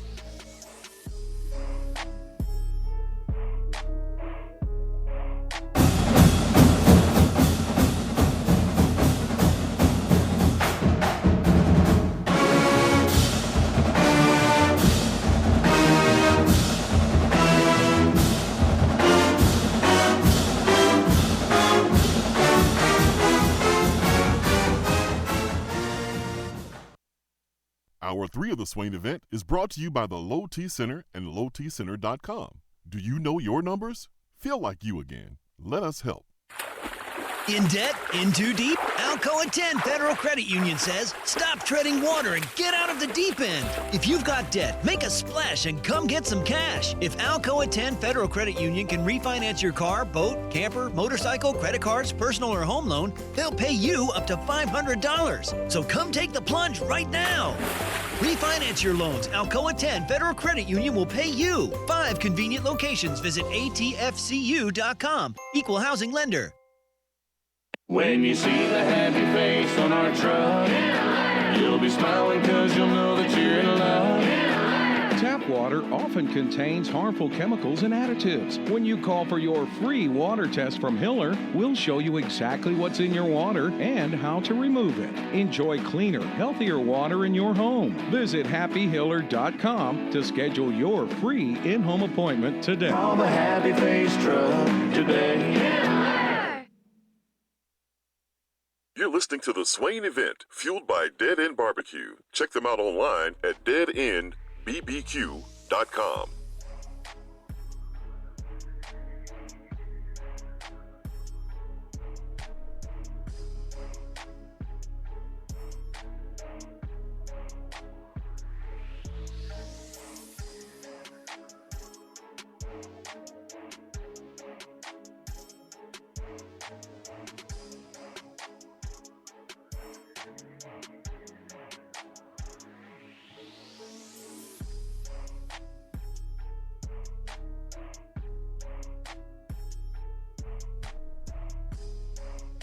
Let's get to our man, Nila Mafia, on the B-Dry Waterproofing Hotline. Nila Mafia, good morning. It's your boy. Good morning, y'all. It's your boy, Nila Mafia. Oh, me. You guys were talking about random drug screens and that kind of thing, and that got me thinking. I've driven truck for several years now, getting on close to a decade. And, I mean, I don't drive reckless or anything, but you can't log that many miles and not on occasion get a couple of tickets. So I've had a couple of tickets. One time I had a low-speed wreck. That was right after I first started driving truck, and I was backing in to a parking spot at a truck stop, and I hit somebody's rearview mirror. I mean, side mirror. That was it. That was all I did. And the other incident on my record was somebody hit me. I'm sitting in a truck stop, and somebody backed into me. That's it. But all 4 random drug screens that I've ever had, because as a CDL driver, you're subject to random drug screens at any time by your employer. All 4 that I have ever had came immediately after those tickets or those incidents. So when you guys are talking about, well, you know, random is random, and random can be not so random and all that kind of thing, man, I know exactly what you are talking about. And go ahead. If you walk around with a water jug, the perception is you're trying to get ready for a drug test. It could be 99 degrees outside. You're simply just trying to hydrate. Cool, whatever. But in college, if you walk around with that water jug, like I used to go, okay, yeah, you getting ready for that drug test, huh? Coach Foreman used to tell us, I'm going to drug test you if you are always tired, if you're missing class, if you're falling asleep in meetings, things like that, because that seems like it's abnormal, and I'm going to find out if there's something holding you back. And he told us up front why he would drug test us and who would qualify for a random drug test. You know, I don't do it anymore because I'm an old man. But back in my teenage and 20s days, I not only would have smoked the weed, I'd have drunk the water out of the bong. I mean, I just didn't care. I'm not really mad at folks, you know, that get on the weed.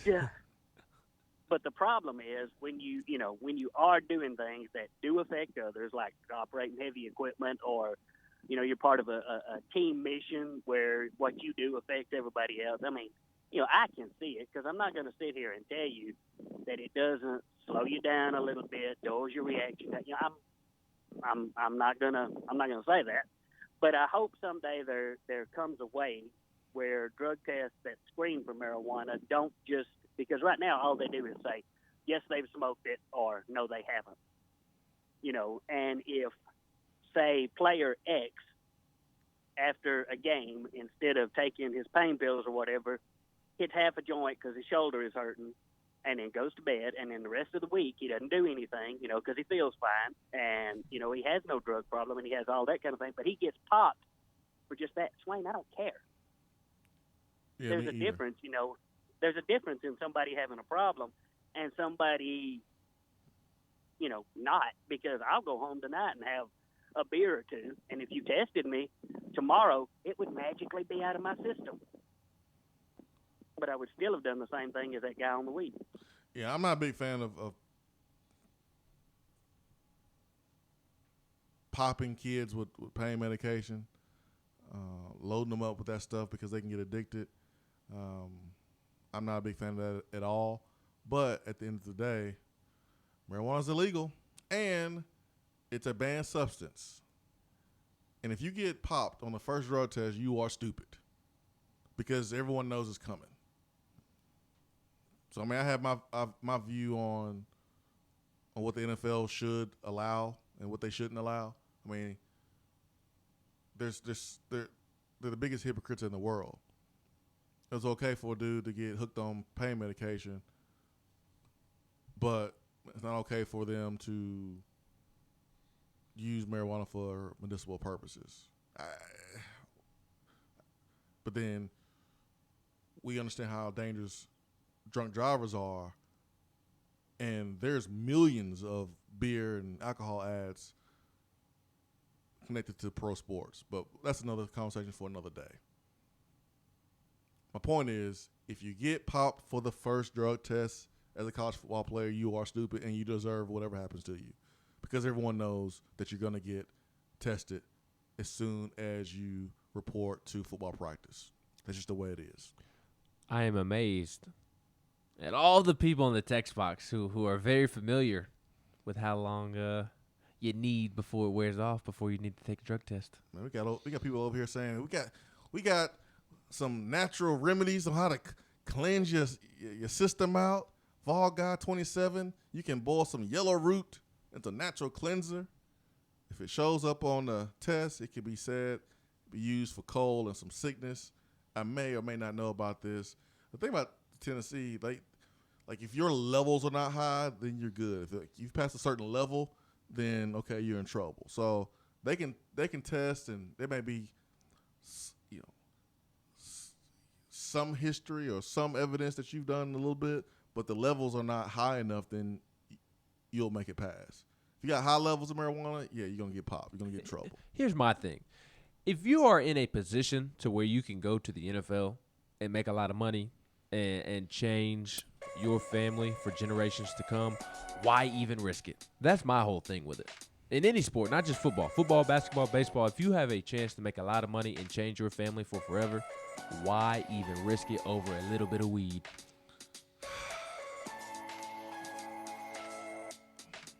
I wish we had more time. But we don't. So we do have tomorrow. That's right. For Ben McKee, I'm Jason Swain. Hope you have a great Monday. Peace and love. We're out.